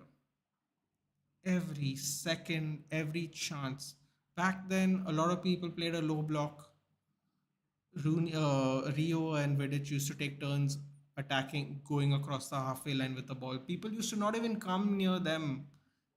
The whole team used to be on the other half. I've seen many games like that. Nowadays, I don't see anyone play like that because obviously football has changed. But the fear factor was so much, people would just wait in that other half. They wouldn't even come across. So a lot of things have changed, man. A lot of things have changed. Like Ronaldo play about Messi for me is miles ahead in terms of aura and as a personality. Messi is larger than life for me. What made me look simple could only be imagined by me. Fair enough. There was another player that people used to say similar things to, but I don't know if you watched him play much, Ruchi. That was Ronaldinho. A lot of people used to say that about him even. Also, any team Messi plays, he's deeply effective when Messi leaves. Whenever Messi used to get injured, what Ronaldo did can be done by others. You need at least three top players to play. Well, I wouldn't say that if when he went to this dude, to PSG. But then again, I mean, the French league is just doesn't matter. But yeah, Ronaldo is a person I could never respect, but I play have deep admiration only. You know why I respect him as a person, dude? I respect him as a person because he ended up only being a six standard pass. He was very poor. Um, lost his father at a young age. Spent a lot of time not living with his family, especially once he became played in the youth Portuguese professional teams. He's had to learn a lot on his own, man. A lot on his own. Whereas Messi had like La Masia. They invested so much in Messi to bring him to Spain. Ronaldo didn't have that, man. You know, Ronaldo didn't have that. He had to grow up a ultra disciplined life, man. That's why that coke thing that we make jokes of. That's really how he lives life, dude. I'm sure you have read the stories about what Patrice Evra said when he invited him to come train at home with him. Patrice Evra was like, "What are you doing, dude? We already trained. Why are we back here training and eating salad?" He's lived his life that way, dude. Messi, I don't think has like, and this is not a dig at Messi, man. Listen, if you're good, it is really true. Messi was naturally talented, and Ronaldo really had to work hard, dude. Ronaldo wasn't this wonder kid Messi was, man. A lot of people forget that. A lot of people forget that. I'm not trying to convince you that I'm telling you, Ronaldo is not miles behind Messi, man. He's not. He's not. But I'm not going to try and convincing you, dude. I wouldn't try. If you think Messi is better, that I respect that. But he's not miles better, dude. Because the gap, just the gap, Ronaldo had to compete, complete. Sorry, to get to the talent levels of Messi. He was starting at a deficit his whole life. He really was. Hello, Harvey Specter. Congratulations on the Suit spin-off, apparently coming out soon.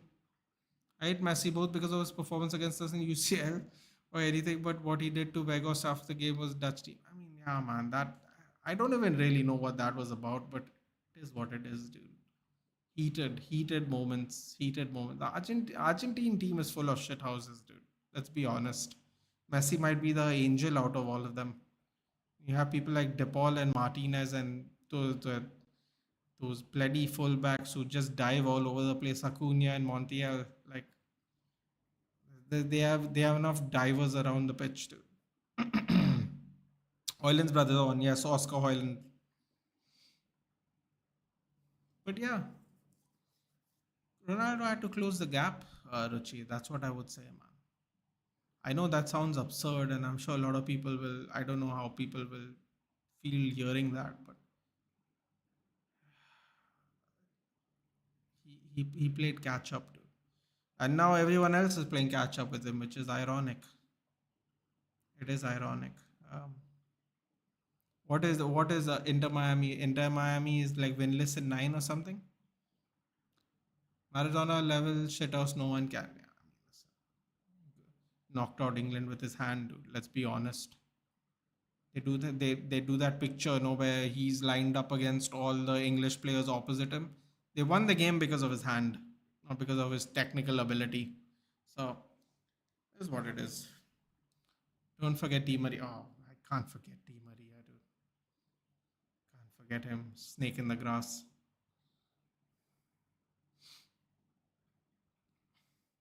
Exactly, Muller taught him a lesson. Even I respect Ronaldo for that and all, but that interview broke my heart about him. I was literally in tears that day. I used to feel I'm the only guy to defend Ronaldo in front of Messi. Bro, listen, if you want to find people to defend Ronaldo, you'll find millions. You will, easy. But I hear what you're saying. It didn't break my heart, dude, because something. I'll tell you what. Rasmus Falk with a yellow. Uh, don't know. You can go see my reaction, and that was in almost in real time. I think that was like the next day it came out after I had time to watch the interview in full, in the morning before. I'm pretty sure I was actually live. It was a live. I don't know if I did a video. It was live. There is a reaction though.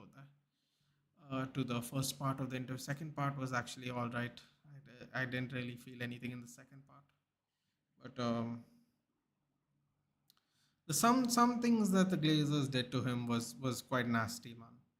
Like the Glazers could have easily said he had personal issues, but I remember it really clearly because I remember the tabloids going, "Oh, Ronaldo's still training there in what was it, the Benfica Stadium or the Porto Stadium, one of them." You can see him training there. He's spending time with his family. There's a family emergency, bro.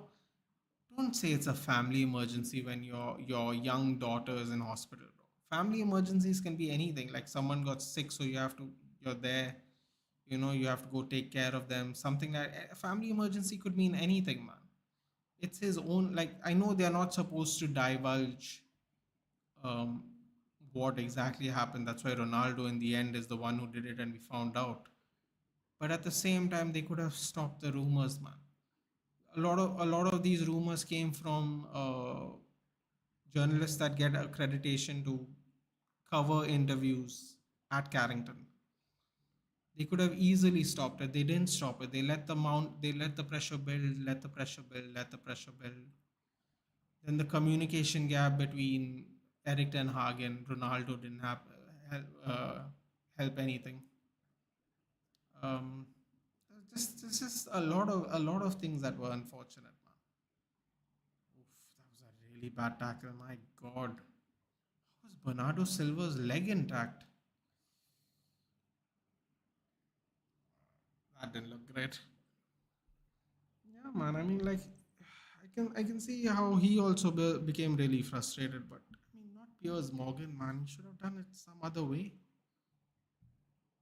So many better people. I know Piers Morgan is his friend, but Piers Morgan is a real antagonizer, dude. And can I be honest with you? This might sound like I'm making an excuse for Ronaldo, but I wouldn't be really surprised if Piers Morgan took advantage of him too, dude. Like just like set him up with these questions. I genuinely wouldn't be surprised if he did that because um, Piers Morgan seems like that kind of guy. Piers Morgan seems like that kind of guy, an absolute antagonist. I've seen clips of the things he discusses from time to time, all the time. Just a lot of antagonizing people. Um, a lot less debate, a lot more antagonizing. But yeah, free kick for City. He seems to still be limping. I'm not really sure what everyone's doing. There's a giant hole in his sock, which means that stud went right through his shoe. I mean, right through his sock. moved his the shin pad probably, so he's still limping. Free kick just on the top net. Out of curiosity, you smoke? I don't, Ishan. I don't. Do you? Where are you watching from, Ishan? Where are you watching from? Let us know. 2-1, huh? Listen, man, respectable performance by Copenhagen. I'm not. Oh, oh, oh, oh, oh, oh, oh. Oh.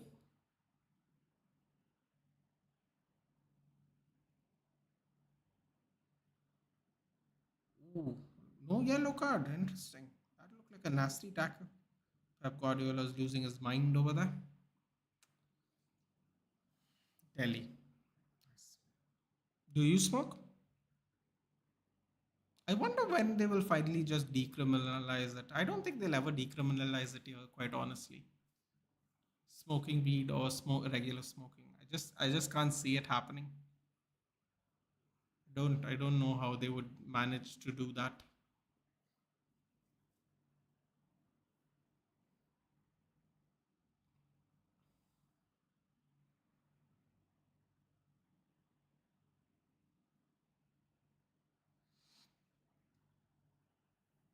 Yes, sometimes. When you need to wind down, I heard it's good. But the thing is, some people say when you need to wind down, it's good, Ishan. But then some people say um, that you can also get paranoid sometimes depending on the strength of the strain. So it's like you have to actually know where you source it from, or you have to like in America, you Haaland went over. Haaland went over. My God, what an angle! Um, yeah, you have to make sure you get it from like a good guy or well reputed source. In America, they just tell you how strong it is because now it's legalized and you can actually go to like a place to buy it properly.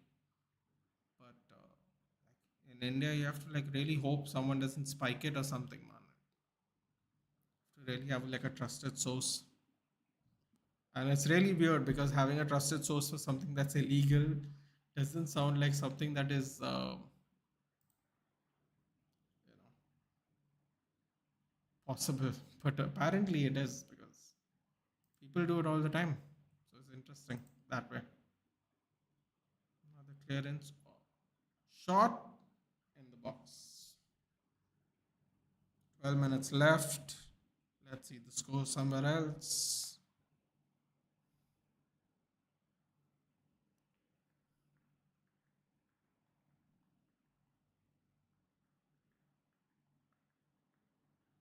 Foden goes over the bar.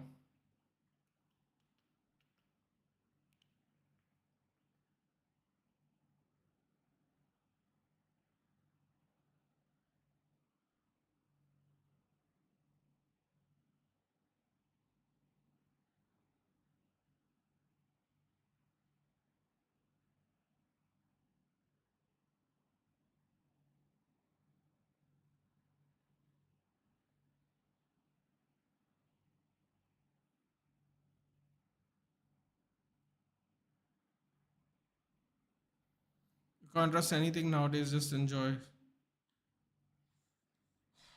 Very true. Very, very true.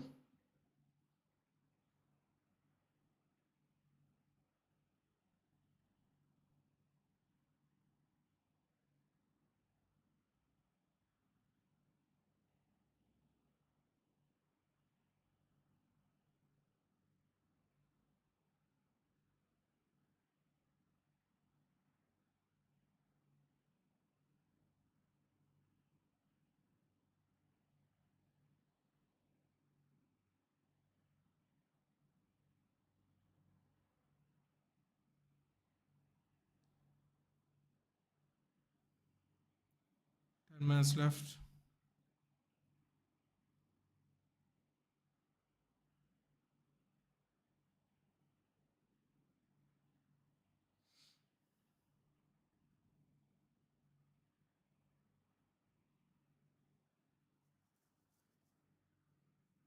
Achuri is being sent off. Elias Achuri, Christian Sorensen coming on. 10 minutes left. Could they do something? I don't know.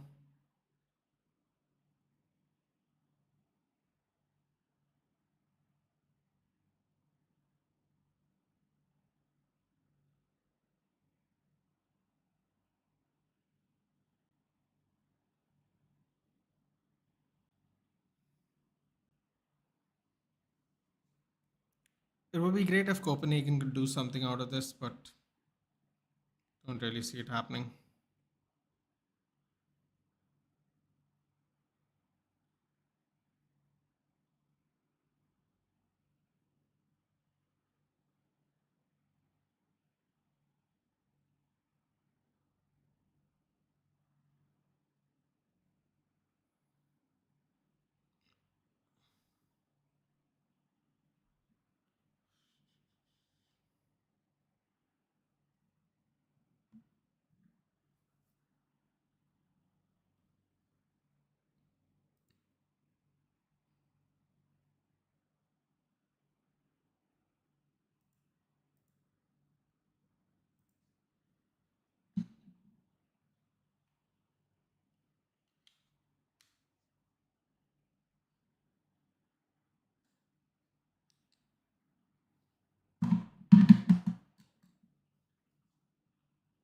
Final 10 minutes. Copenhagen, will they have anything there? Ah, man, they can't seem to get out of their own way, really. It's quite a problematic thing at the moment. They are attempting to get out of get the ball out, but they just can't seem to get that pass transition out of defending. Really unlucky. The difference maker ended up being that 50-50 from De Bruyne and that Bernardo Silva finish. Both goals went far side of the keeper. Great play there by De Bruyne, keeps it in. It's cleared by the Copenhagen player. Gives the chance to for the Copenhagen players to reset.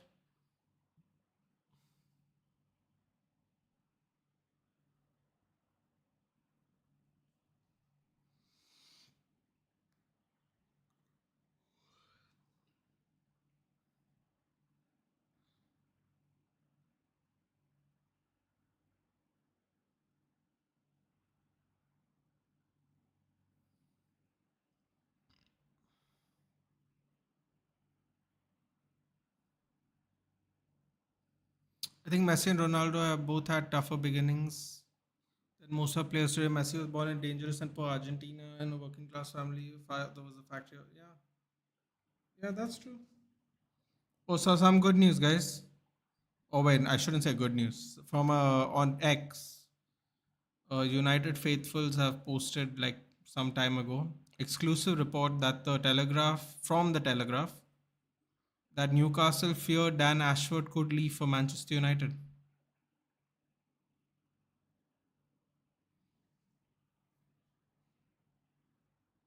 Dan Ashford is going to leave for Manchester United. If we can get him done before the end of the season, we can actually plan out our window before the season begins. Ooh, I like that.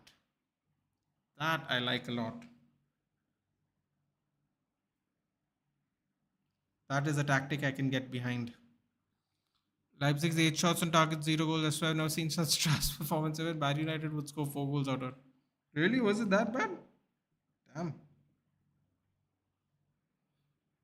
LHM is a Madrid fan. Wow. Interesting.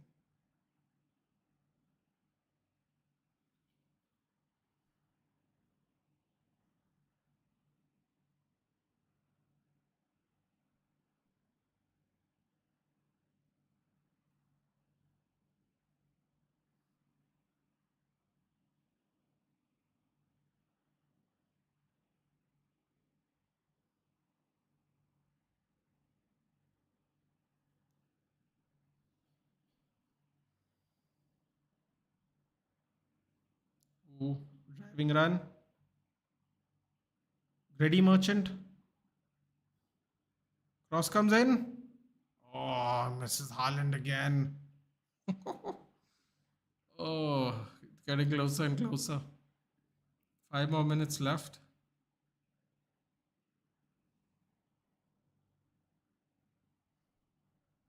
Mother was a cleaner. Messi grew up with three siblings and a grandmother brought him up. He, like Ronaldo, had heart problems.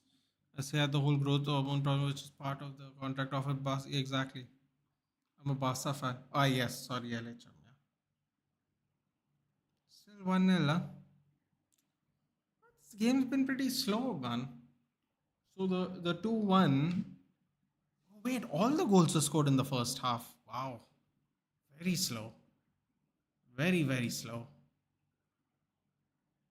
Oh my god, Scott McKenna plays for Copenhagen.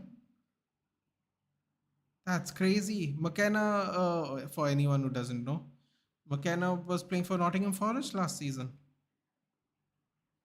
He went from Nottingham Forest to playing Champions League football.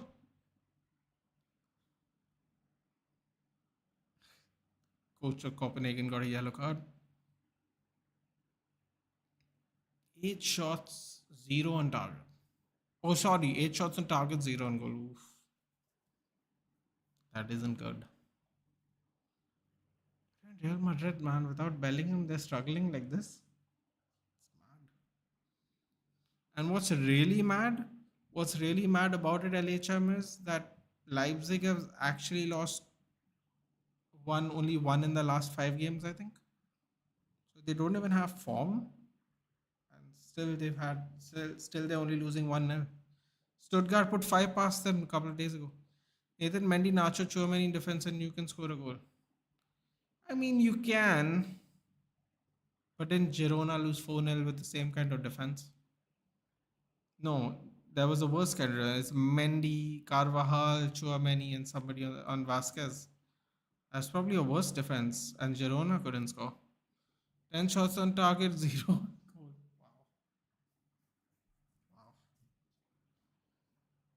Wow. If it makes you feel any better, LHM, there are chances happening here, but a lot of them are not going on target.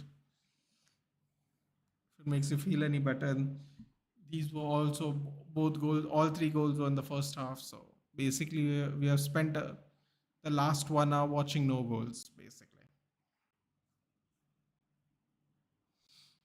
happens.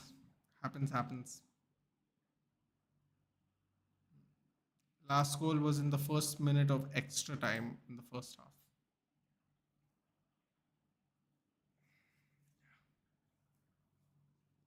Oh, shaky start, man. Shaky start to Madrid's campaign, knockout campaign. Just 1-0.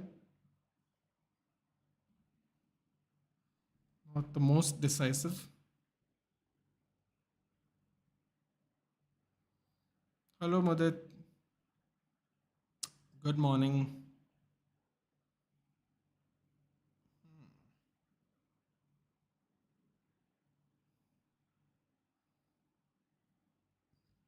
So let's see what the stats are for the Madrid Leipzig game.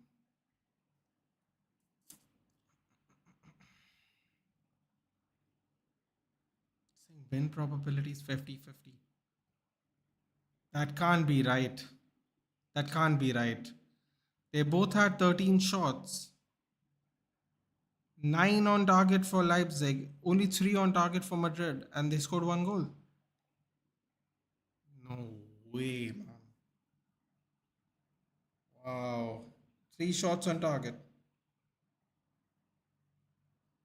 50% possession. What? How has Leipzig not even managed to score a goal at least? Forget win. Wow. 7 corner kicks, 2 offsides. Madrid has fouled them more. They've had more free kicks. Wow. 3 big chances. Almost same amount of passes. Same amount of accurate passes percentage wise. More long balls. Well, this is why you kind of have to be clinical. Now they take this 1-0 lead to the Bernabeu. I have a feeling there's going to be more than 1 goal at the Bernabeu. Well, Man United will play better than that. Bro, we don't even get 10 shots on target, dude. Believe me, we would score 1 goal with 10 shots on target. Okay? And that's not me bragging. That's how bad Leipzig is at the moment. We don't even get 10 shots on target and we're scoring goals, dude. So, yeah, I would agree. We would have done better. Done with 1 interview, nailed it, lol. Now 4 interviews this week, crazy. Then off we go vacate for where are you going to vacation? Shimla?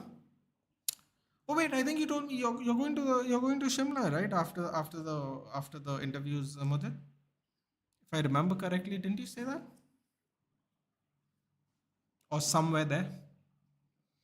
Madrid kits look beautiful. It wasn't for that Lord goalie you would have had facing City in the dark. No, dude, we wouldn't because they won't. We cannot play the same team from the same league until the quarters or semis. So no, we wouldn't have faced City. But we wouldn't have faced either of these teams. One of them was from our group and one of them's from our league. We would have got someone totally different. Oh, here we go. 2 on 2, 2 on 3. Haaland's driving. Oh, save! Another save! Ho ho ho! Wow. Travella pass. Haaland. Oh, what a save again! Ho ho ho ho!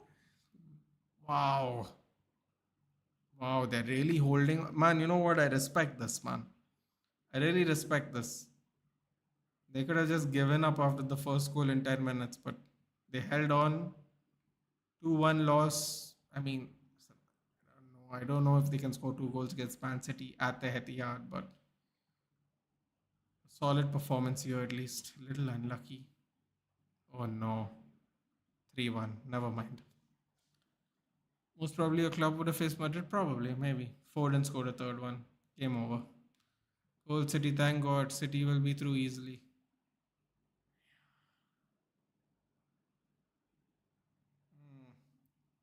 I feel bad for Copenhagen though, especially after that bunch of saves they just did. That was it would have if it ended 2-1 it would have been a great performance for them, but is what it is. Nathan, till which stage do City and Arsenal need to go to a Prem to get top 5 if I'm not mistaken, don't quote me on it, but if I'm not mistaken, I believe one of them has to go to the semis. I think I think one of them has to at least go to semis. Yeah. Shimla trip was a week ago. I go to Dharamshala on 5th March for the cricket game. Let's see. Good result for Leipzig. I mean, they should have won, bro. Like they had 10 shots on target. Madrid had three. Madrid had 3 shots on target. They should have. They had 10 shots on target, no goal. Madrid had 3 shots on target, 1 goal. Wait, what's on 5th March, dude? Which cricket game?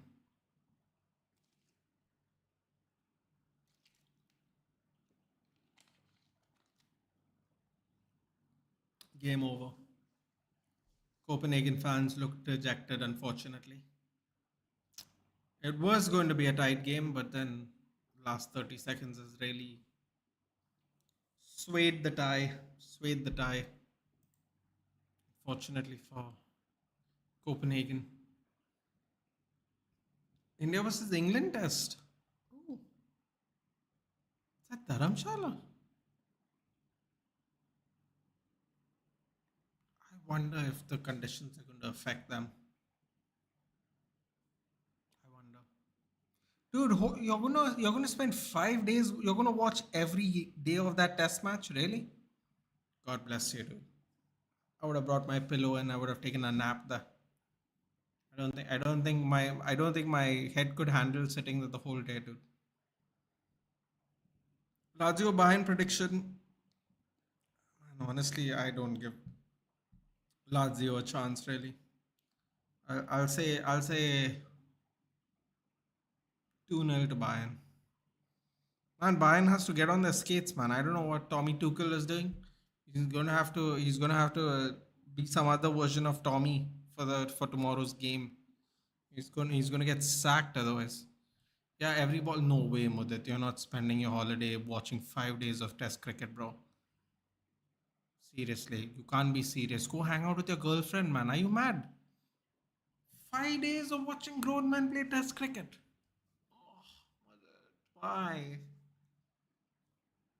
Come to Goa, enjoy yourself, do something. I mean, I'm going alone. Friends are so busy, so yeah, we'll be super bored. But there's no way you're gonna have fun watching 5 days of cricket. There's just no way. In Dharamshala is one of the best places in the world to watch cricket matches, especially in fog. No, I know because I used to watch IPL. I used to enjoy the matches in Dharamshala when the Kings 11 used to play there as their home ground. It'll be a nice vibe sitting there. I don't know if I can sit there for 5 straight days though.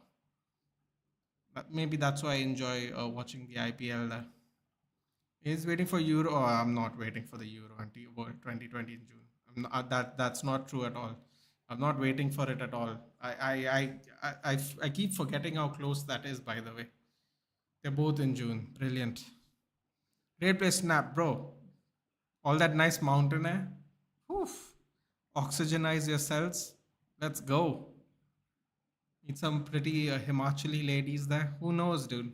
Maybe visit some Buddhist monasteries. That sounds like way more fun than sitting there for 5 days, dude. Nathan KDB today, 1 goal, 2 assists, simply the greatest. Hold on a minute, dude.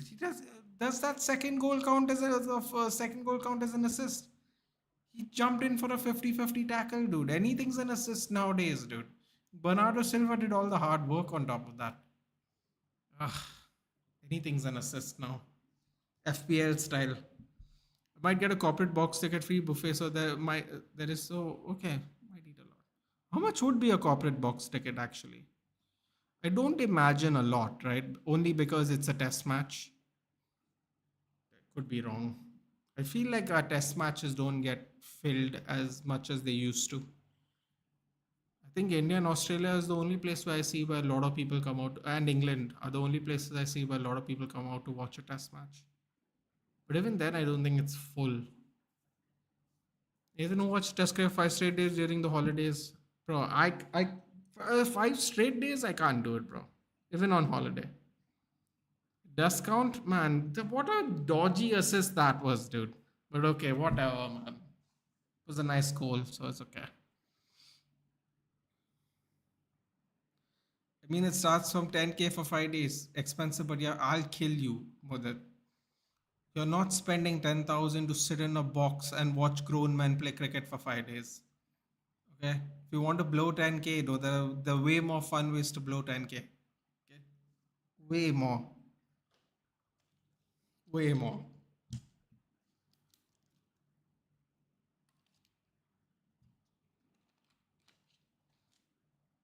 Although, you know what? My holiday plans are being roasted. No, they're not being roasted, dude. If you're going, if you no, no, hold on. Let me be clear. If you went to Dharamshala and you went to watch the test match on one day, that would be great. All 5 days, that's mad, dude. I can watch 5 straight days test if we are playing in SCNA. Nah, bro. No, thank you. Can't do it. I've taken my girlfriend and friends there, but one session of cricket and 4.5 days of mountain. Yeah, yeah, that's what I was. That's what I thought Mudit would do. I thought he'd catch a day of the game and then do other things. But in fairness, though, in fairness, unlimited food for 10K for 5 days, and it does go morning session, lunch session, and tea. Okay, you might have to go somewhere else for dinner depending on how much you eat, but that does definitely sound like you're saving money.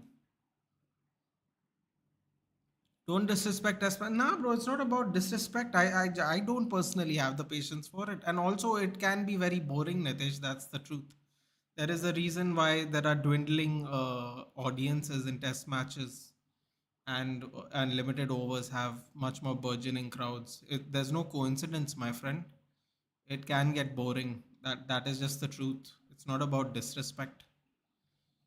It really can get boring though, and if you don't admit that, you're kind of lying to yourself, because it can get boring. And it's fun there. It's Dharamshal, bro, for real. It sounds like fun, dude. Listen, man, if that's how you want to spend your money and your free time, do it. But isn't it like snowy in Kashmir? Maybe you can go learn how to snowboard, dude, or something. I have watched it in Lords. Not much fun there too. It's just not fun everywhere. Watching Test match in Australia is quite fun, except watching in India. I don't know, man. 5 days. 5 days is intense. Yeah, no audience in Test match. Free tickets, legit. Yeah, I mean, listen. It's really it's unfortunately it's dying. It is the original way of cricket, but it is also kind of dying really. Anyway, man, at least you'll have fun. If you're gonna have fun, then it doesn't matter. But you know what I would do, Mudit? I would go there on day one, see how it is, see how everyone's playing, and then make the call. That's what I would do. Test match is good if it's a holiday and you have plans to sleep and check scores in between. Yeah, okay. Test match is not that bad, dude. I mean, I'd watch it. I don't know how long I'd watch it for.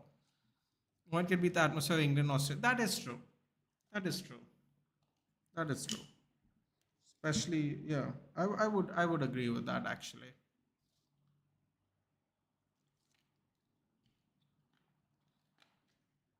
Fair enough. I'd agree with that.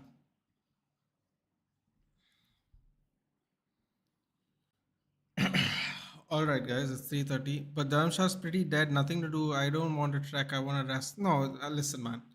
I'm not going to tell you to trek on your holiday unless you want to go on a trekking holiday. I wouldn't do that. Is it dead though? I don't actually know what could you do there, dude? Like what? That is actually a great question. What else could you do there that isn't doesn't involve watching the game and visiting monasteries and going on a trek? I love to go there with friends, but only if alcohol's there. I don't drink, but the lads are funny when they, because one of our friends watching the World Test viral logs, he said it was quite fun. And, yeah, but there's a lot at stake, na, LHM. There's a lot at stake. We're talking about like a random number test in a test series.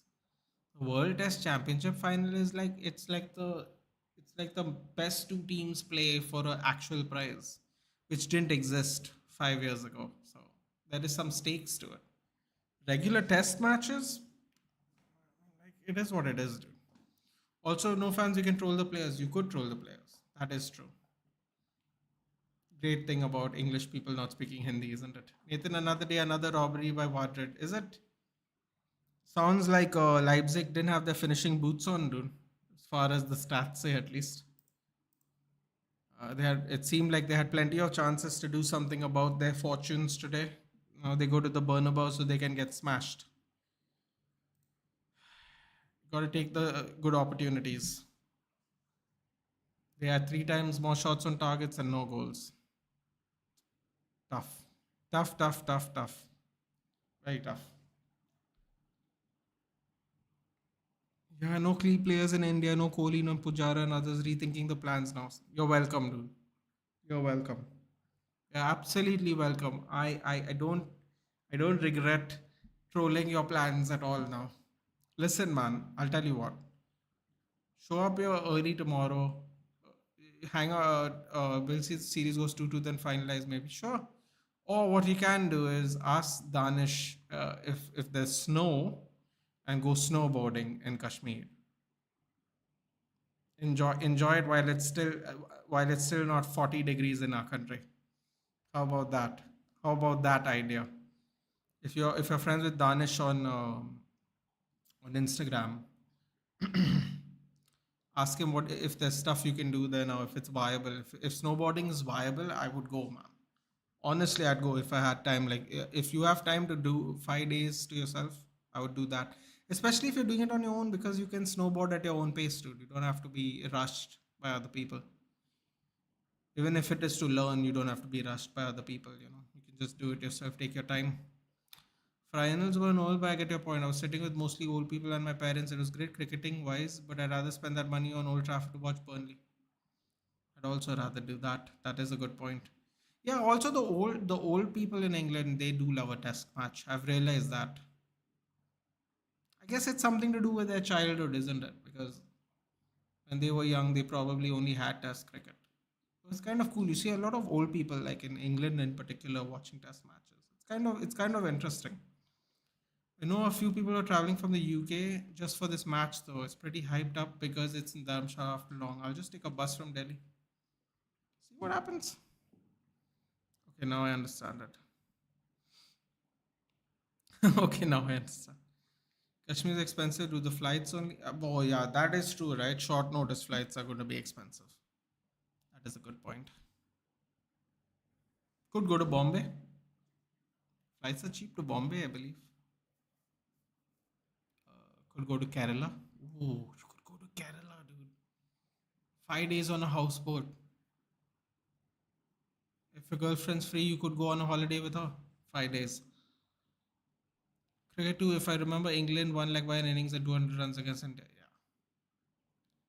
Yeah, it wasn't. We've had some bad times, but apparently we're either top one or top two test teams in the world right now, so that's a good thing, I guess. Until it comes to the championship final, then it doesn't look so good. But yeah, Bombay flights are so. What are you being serious right now? I'm scheduled to go next month, dude. The tickets were. Oh, you know what? Apologies. I did book my ticket last month for next month, and apologies. That one's on me. That one's on me. I realized I booked mine early January for late March, so that one's on me. Let's see what the flights are though. Now that I am looking at it. Yeah, bro, they're saying flights to Mumbai from Delhi are 4,000. I'm confused. Do flights get cheaper than that? Because they're saying Indigo is 4,000 right now. If I book for today. No, sorry. If I book on 24th Feb. Random date, obviously. Let's go somewhere closer. If I go 17th Feb, it's saying 4,600 Indigo. If you go, yeah, 4,600. 4,400 if you go today, which you're not going to do. It's about between 4,600 and 5,500. 5,500 is a little high. 5,500 is a little high. Damn it, Monday is 9,000 bucks. That's mad. That's mad. 5,000, 9,000 bucks. I can go to places via bus or train only and then maybe spend it on a ton of food. Ain't no way. Okay, on travel. Okay. So basically you have limited yourself in case you need to come back, I assume. So bus and train only. Makes sense. Dharamshala seems like a good idea actually. Ooh, hold on a minute. Hold on a minute. Before you go, I have this idea. No, it might be too expensive. You know what? I don't want to say the idea. Might sound like I'm some kind of weird millionaire making such giving people such weird ideas, but never mind. Bro, it's my dream to drive to Kashmir, but petrol's too expensive and time is even more expensive. It's a good one. Time is even more expensive. You see the World Cup 2019 final, you see mostly old people in the crowd, young people were watching Wimbledon final. That makes actual lots of sense. Yeah, bro, 4,000 is the cheapest it gets. 4,000 is, I saw 4,600. 4,000 is, it's all right, but you can get it a little bit cheaper. I booked way in advance, man. So for me, it makes sense there. I did go to Kashmir via car. It's so fun. Therefore, more expensive than flights, but shared with friends. Exactly. Don't spend 9 10 on flights only, and then hotel, food, travel. Can't spend around 30K. Yeah, that makes sense.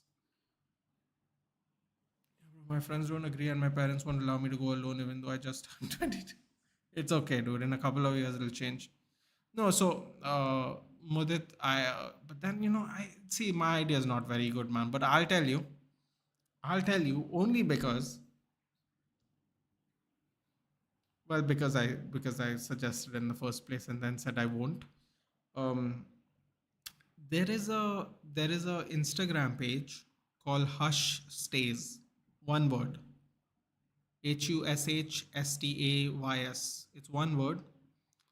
They have these cottages that you can stay in. They're very extravagant. They're probably expensive, but it's kind of set up in a way where you shouldn't go alone. You can go with friends, depending on which cottage you pick. Obviously, the size of the cottages vary. They're different cottages, and it's my dream to like go there with my friends one day and like spend. It's in like random places, like not in the city. Like I can't tell you the names of the place, but you can go check it on Instagram. Hush Stays, and yeah, the cottages look nice. They're away from people,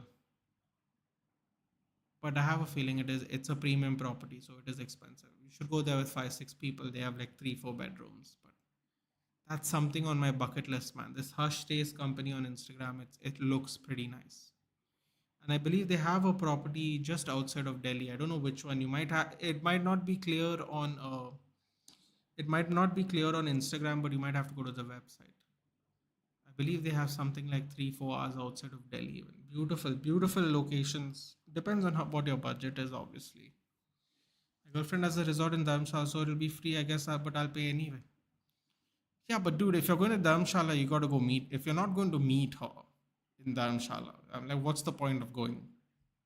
Whether it's free or not. If she's not there, what's the point of going if it's free or not? Because like, at least you'll have someone to vibe with, na, while you're falling asleep watching the test match and eating the free buffet. Well, technically paid buffet, but you know what I mean. You've got good friends. I study in Pune, and whenever I visit, they are busy. And as soon as I leave, they make plans with their college, and I'm starting to feel like they don't like me. It could be that, Ruchir, in all honesty. It could be that. It also could be, depends on how long notice you give them. Depends on the nature of their job. It could be many things. Could be many things. But it doesn't matter. Listen, man, you guys are so young. You all can make friends anytime you want, dude. It doesn't matter. When you're this young, who gives a shit, dude? Like, sometimes people are there, sometimes people aren't there, man. Like, you have to just move on and figure out your people, you know. And if your old people aren't good enough, you have to hopefully find new people. Like some of these uh travel vloggers and all, they make friends where they go, man. They stay in hostels, they make friends, they plan with those friends other trips later down the line, then they end up becoming good friends and they're invited to each other's weddings. And I mean, life is to be lived, man. Like, honestly, you guys are so lucky. Y'all are so young. Y'all have like so much time to like figure things out. Like, you should just be out there trying to have fun, man. Like, really. How expensive Wimbledon final ticket, bro? Listen, I'll be honest with you, LHM. I wouldn't even look at the price because I know I'm not gonna pay for it, no matter what. Heard about it? We'll check it out. Check it out, Mudit. And you know what? If you can't do it this time, plan it with your friends, your girlfriend, whatever. If they have girlfriends, whatever, do like a whole big couples kind of thing. It's beautiful, dude. I can't wait. If I can't find enough friends to go, I'll find enough single friends to go and go to a smaller one. But I'm gonna go and do one of those, man. They look magnificent. Like, the one outside Delhi was the most interesting to me because I can go to Delhi because I've never been, and then I can spend some time there. It was the most appealing to me. There's somewhere like in Shimla and Kasol, and like they're so far out of the way of anything. You have to like bring all your stuff with you. Like, if you're gonna cook on your own, you got to bring all your food. You got to bring all your stuff. Like, but if you're in and out of the city, you can go there. If you can hang out in the city, come back. You can do stuff like that. But yeah. Okay, we'll discuss this again post interviews. Gotta evaluate. Sure. Cancel with Nathan midnight sessions. Oh God! Imagine if we had a Discord. We'll all be just sitting here making fun of everyone's holiday trips. None of them have jobs beyond college. Also, they are valid though because they offer to pick me up and drop me, and they take out time to meet me every time. Listen, man, then they're probably doing the best they can, Ruchir. And you know what? When they get older and when they have their own jobs and they're more independent, you'll probably hang out with them a lot more. It's just one of those things in life. Yeah, you are legit 22. You'll meet new people, bro. I'm gonna meet new people, dude. Like, and I'm not even anywhere as young as you guys. I'm gonna meet new people when I put myself out there. You guys are definitely gonna meet new people when you put yourself out there. It's as simple as that. Am I late to the party? No, Jensen. Unfortunately, Man City won, so there's no party. Although it did look interesting in the first half. Second half became very dead. But we just what's the name again? Hush Stays. Hold on, I put it in the chat. Hush Stays. It's a pretty cool thing, man. If you have like a group of friends, you can like plan it in advance. It's a little premium, but listen, man. Like, if you can afford it, which I think you can. I don't want to assume, obviously. If you can afford it, and if you have a bunch of friends, you can obviously split it. Then it just becomes like a fun outing with your guys and girls, whatever, however you want to do it. It just becomes fun. I haven't asked, but I don't think my parents allow me to go on a trip with my girlfriend without other friends. Yeah, that's probably a good idea, Ruchir. You don't want to get grounded or something like that. I don't think that would happen for you either, quite honestly. Too afraid to ask. Also, now that I'm in the job market, feels weird to ask father for the car. It doesn't feel. Listen, man. Listen. It does not. That won't feel weird. The first part will feel weird, Ruchi, because they that's the part they'll evaluate. If you tell your friends, if you tell your parents that I'm just going to go for a couple of days of holiday with my friends, I'll be back. Can I borrow the car? They might say no, but that won't be the. It won't be weird. The weird part will be the can I go with my girlfriend on a trip? That's probably not going to end well. It has nothing to do with being on the job market, dude. Parents would say no to you if you on the job market or not on the job market. Trust me. They don't need you to be on the job market to say no. Believe me. It doesn't matter how good your parents are or how good your parents are not.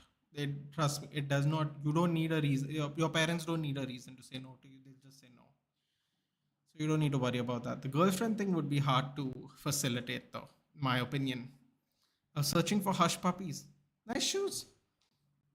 Nice shoes. Do you need them? Those are expensive. Yeah, I guess plans with friends end up nowhere most of the time, so I prefer going alone only. Now, you know what, Mudit? I'm gonna level with you and Ruchi here. It's gotten to the point where I feel the same way, and I have spent the last 10 years wanting to do things with my friends. Sometimes I cancelled. Most of the times it was inconvenient. And other people cancelled. It doesn't matter who cancelled it. In the end, we never went.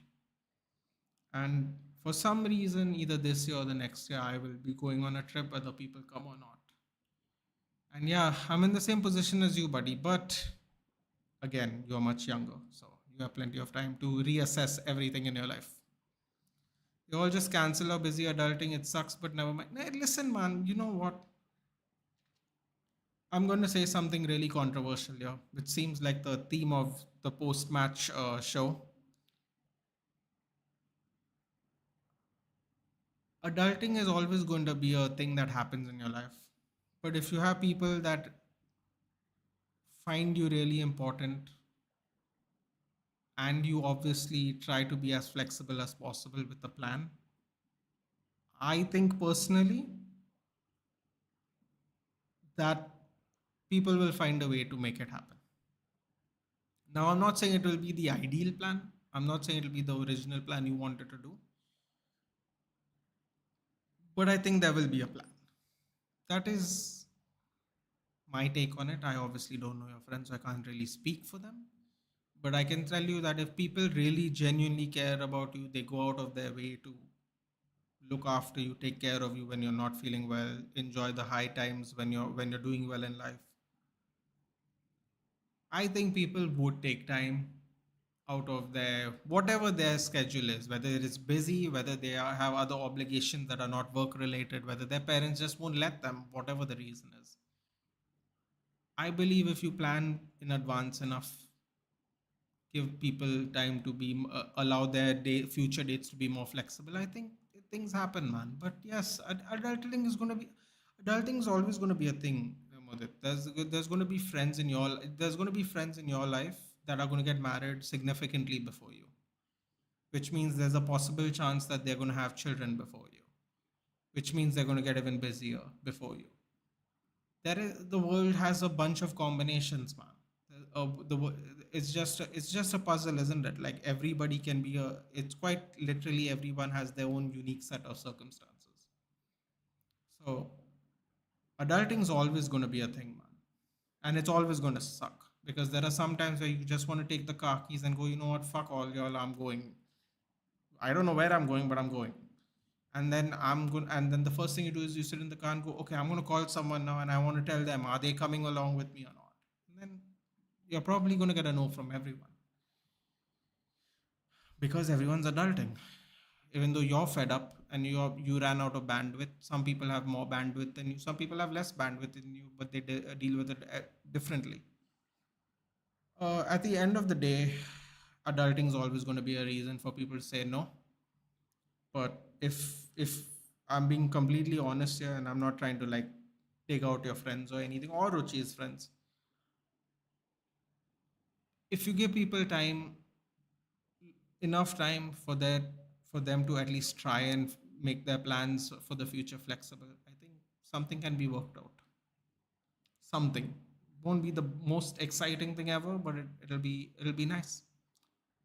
But I guess this early 20s phase, people tend to hustle harder. I don't think so. If a group of five friends be free a particular week, yeah, but you are, yeah, but listen, Mudit, it doesn't have to be all five of your friends. You can just go with two friends. You know what I mean? Like some people are going to miss out. Some people will might say yes. Some people will miss out. Maybe one person will say yes, and maybe the other three people will say no. But what I'm trying to say is, if you give people enough time, there's a good chance that you might get something going. Might get something going. No guarantees, obviously, but something might happen. Introspective Nathan, yeah. No, it's a thing though. It's a thing with it because like people are too scared to talk about these things now because they feel like they're not masculine enough, you know, to discuss like introspective things like this because people don't want to show that they think about things this way. And yeah, it does suck, dude. It does suck, and I don't think there's anything wrong about it to complain about adulting. Like, there's never going to be a better time in your life than being a kid because all you do is wake up in the morning, go to school, and play. There's never. It don't matter how rich you are. It don't matter how, I don't know, how many cars you got. Don't matter how many women you sleep with. It's all temporary. It's all temporary. You're going to get old. You're going to get ugly. People are not going to want to hang out with you. It is what it is. There's no better time in life than being a kid. That's why when I think of my childhood, I go, my God, I wish I had more fun back then because now it sucks. It really does. So yeah, you can just it won't be fun, but you never know, man. You never know. If you don't ask, you never know. Or if you don't plan in this case. Studying Delhi because if I would have been to so many places. Pune has almost nothing nearby. Lonavala and all just don't excite me now. Yeah, but certain things excite people differently, right, Ruchi? Like the thing I know about Madhit is, and I could be wrong, but from our conversations we have, is he actually enjoys the quiet. So places like Nasik and Lonavala would actually enjoy. Mudit would enjoy that cool hilly regions. He might enjoy that. You might not enjoy that. You might want a little more hustle bustle, a little more activity. So it also depends on the person. But yeah, yeah, you can do a lot of stuff in Delhi and in Maharashtra, not really, but depends on the person who's there as well. So yes, bro. Jensen's throwing in a facts there, so it's nice to know people agree. What are you saying is my father tells me, he tells me to be connected to my friends, and if we enjoy the time, you can also be the one to make the effort of planning and not make it an ego thing. Yeah, but you know what the thing is, it doesn't necessarily mean it's you know what, that's a great point, Ruchir, because you cannot wait for the plan, you can make the plan. But the thing is, if people still say no, it still bothers you, it still can affect you because at the end of the day you just want to hang out with your friends and you might not get a positive reaction to it. But yes, you should not make it an ego thing because I really think if people like you and people are trying to do their best, even though it might not be what you expect, people are still trying to do their best, and that's a cool thing because one day people aren't going to try and do their best, and that's going to suck. So yeah, I can see why it can be an ego thing, man. Like people always keep canceling out your plans. It can affect your ego, and not necessarily ego in the way people think, but more like the fact, like what's going on, like why are people doing this? Like questions can be raised. But yeah, I love Pune. Not gonna lie. The other day, my father told me stop studying and enjoy life. Yeah, but Modit, the nice thing about you is, right, you have an established business. I think a lot of people in India who have an established business are a little more, sorry, not a little more, little less reserved because they don't need to necessarily be, especially if the business is successful. So kudos to your dad, yeah. Kudos to your dad. I think as you get older, you realize. This sounds really preachy, but I think as you get older, you realize that your youth is your youth is fleeting. You know, your actual youth, the space and time of your youth where you get to be a man, but not entirely a man. So I'm not talking about the youth where you're a kid and you have to do what everyone says. I'm talking about the time when you're like a man, but people still treat you the, like you're their baby boy. So like, for example, maybe 21 to 25, 26, depending on your mom, maybe 30. Of course, this is India. We have moms like that. Let's be honest. So this time is probably the best time after childhood, because like in your 30s you'll have family and you have to focus on them. You might have a business that you might have to run on your own if you don't have siblings to share the responsibilities with. If you have a wife that doesn't work, but if you come from a family where they don't let the women work or they don't want the women to work, then all the stress is on you, which means you're even doubly busy because you got to be a husband and a business owner. So kudos to your dad for saying that, man. I don't know a lot of Indian parents who'd say that. I'd be honest. I've tried to make plans once they were too busy. So I thought, why am I not busy? My father told me your vacations are almost never going to align and you're going to have to accept it and not miss the chance. That's a great point, Ruchi. If you guys do different things, your vacations aren't going to align. That is a fantastic point. There's nothing you can do. Is it really an ego thing? I mean, are they actually friends with the? Of course, dude, there is an ego because it's not about the ego is not towards you, no? The ego is within yourself. The ego, the male ego is unique to each person. It's not an ego that just gets thrown in your way because you're a friend. It's an ego that has been built through their life, whether they knew you or didn't know you. And when I mean an ego thing, I mean like not in the male ego thing. Look at me, I have hair on my chest. I'm a real man. It's like your heart hurts. So then when your heart hurts, it goes to your ego because your ego gets destroyed because you go, why are they doing this to me? It's not like an aggressive kind of ego. It's more like a passive kind of ego. If that makes sense. And when they do, just tell them when you are free and if they are to you have a companion. Yeah. I'm saying I had the ego. I was not a good friend. I realized that when my friends visit me to Pune, even though I thought they were visiting IT. Okay, for a fest. Yeah, yeah. So it can affect your ego. Yeah, you always wonder, and especially when you're not around them anymore. With it's a thing that happens. You like wonder if the friendship's going to hold on. Will it be the same after you guys pass out? Like these are questions that happen all the time, dude. Let me put it this way to you. Let me put it in a different way. Imagine if you and your girlfriend went to the same college, okay? And imagine if both of you went separately to do your masters. And the part of the male ego that would be affected is the part that is connected to her. So it is a little bit ego, but it's also a little bit heart. So part of you at the back of your mind will go, is this going to be hard? Is this going to work? Do I have to just hang on for 2 years and then everything will get back to normal? So on and so forth. So ego can mean different things, obviously. Lunar is injured too. Might as well just pack up the season, someone, and like, I don't know, watch Girona win the league or something. That way, at least Man City, if Man City doesn't win the league, they won't be in the Champions League next year. Fun conversation started from Goldman play cricket 8 hours a day to fight for 5 days straight. It did, didn't it? It went off.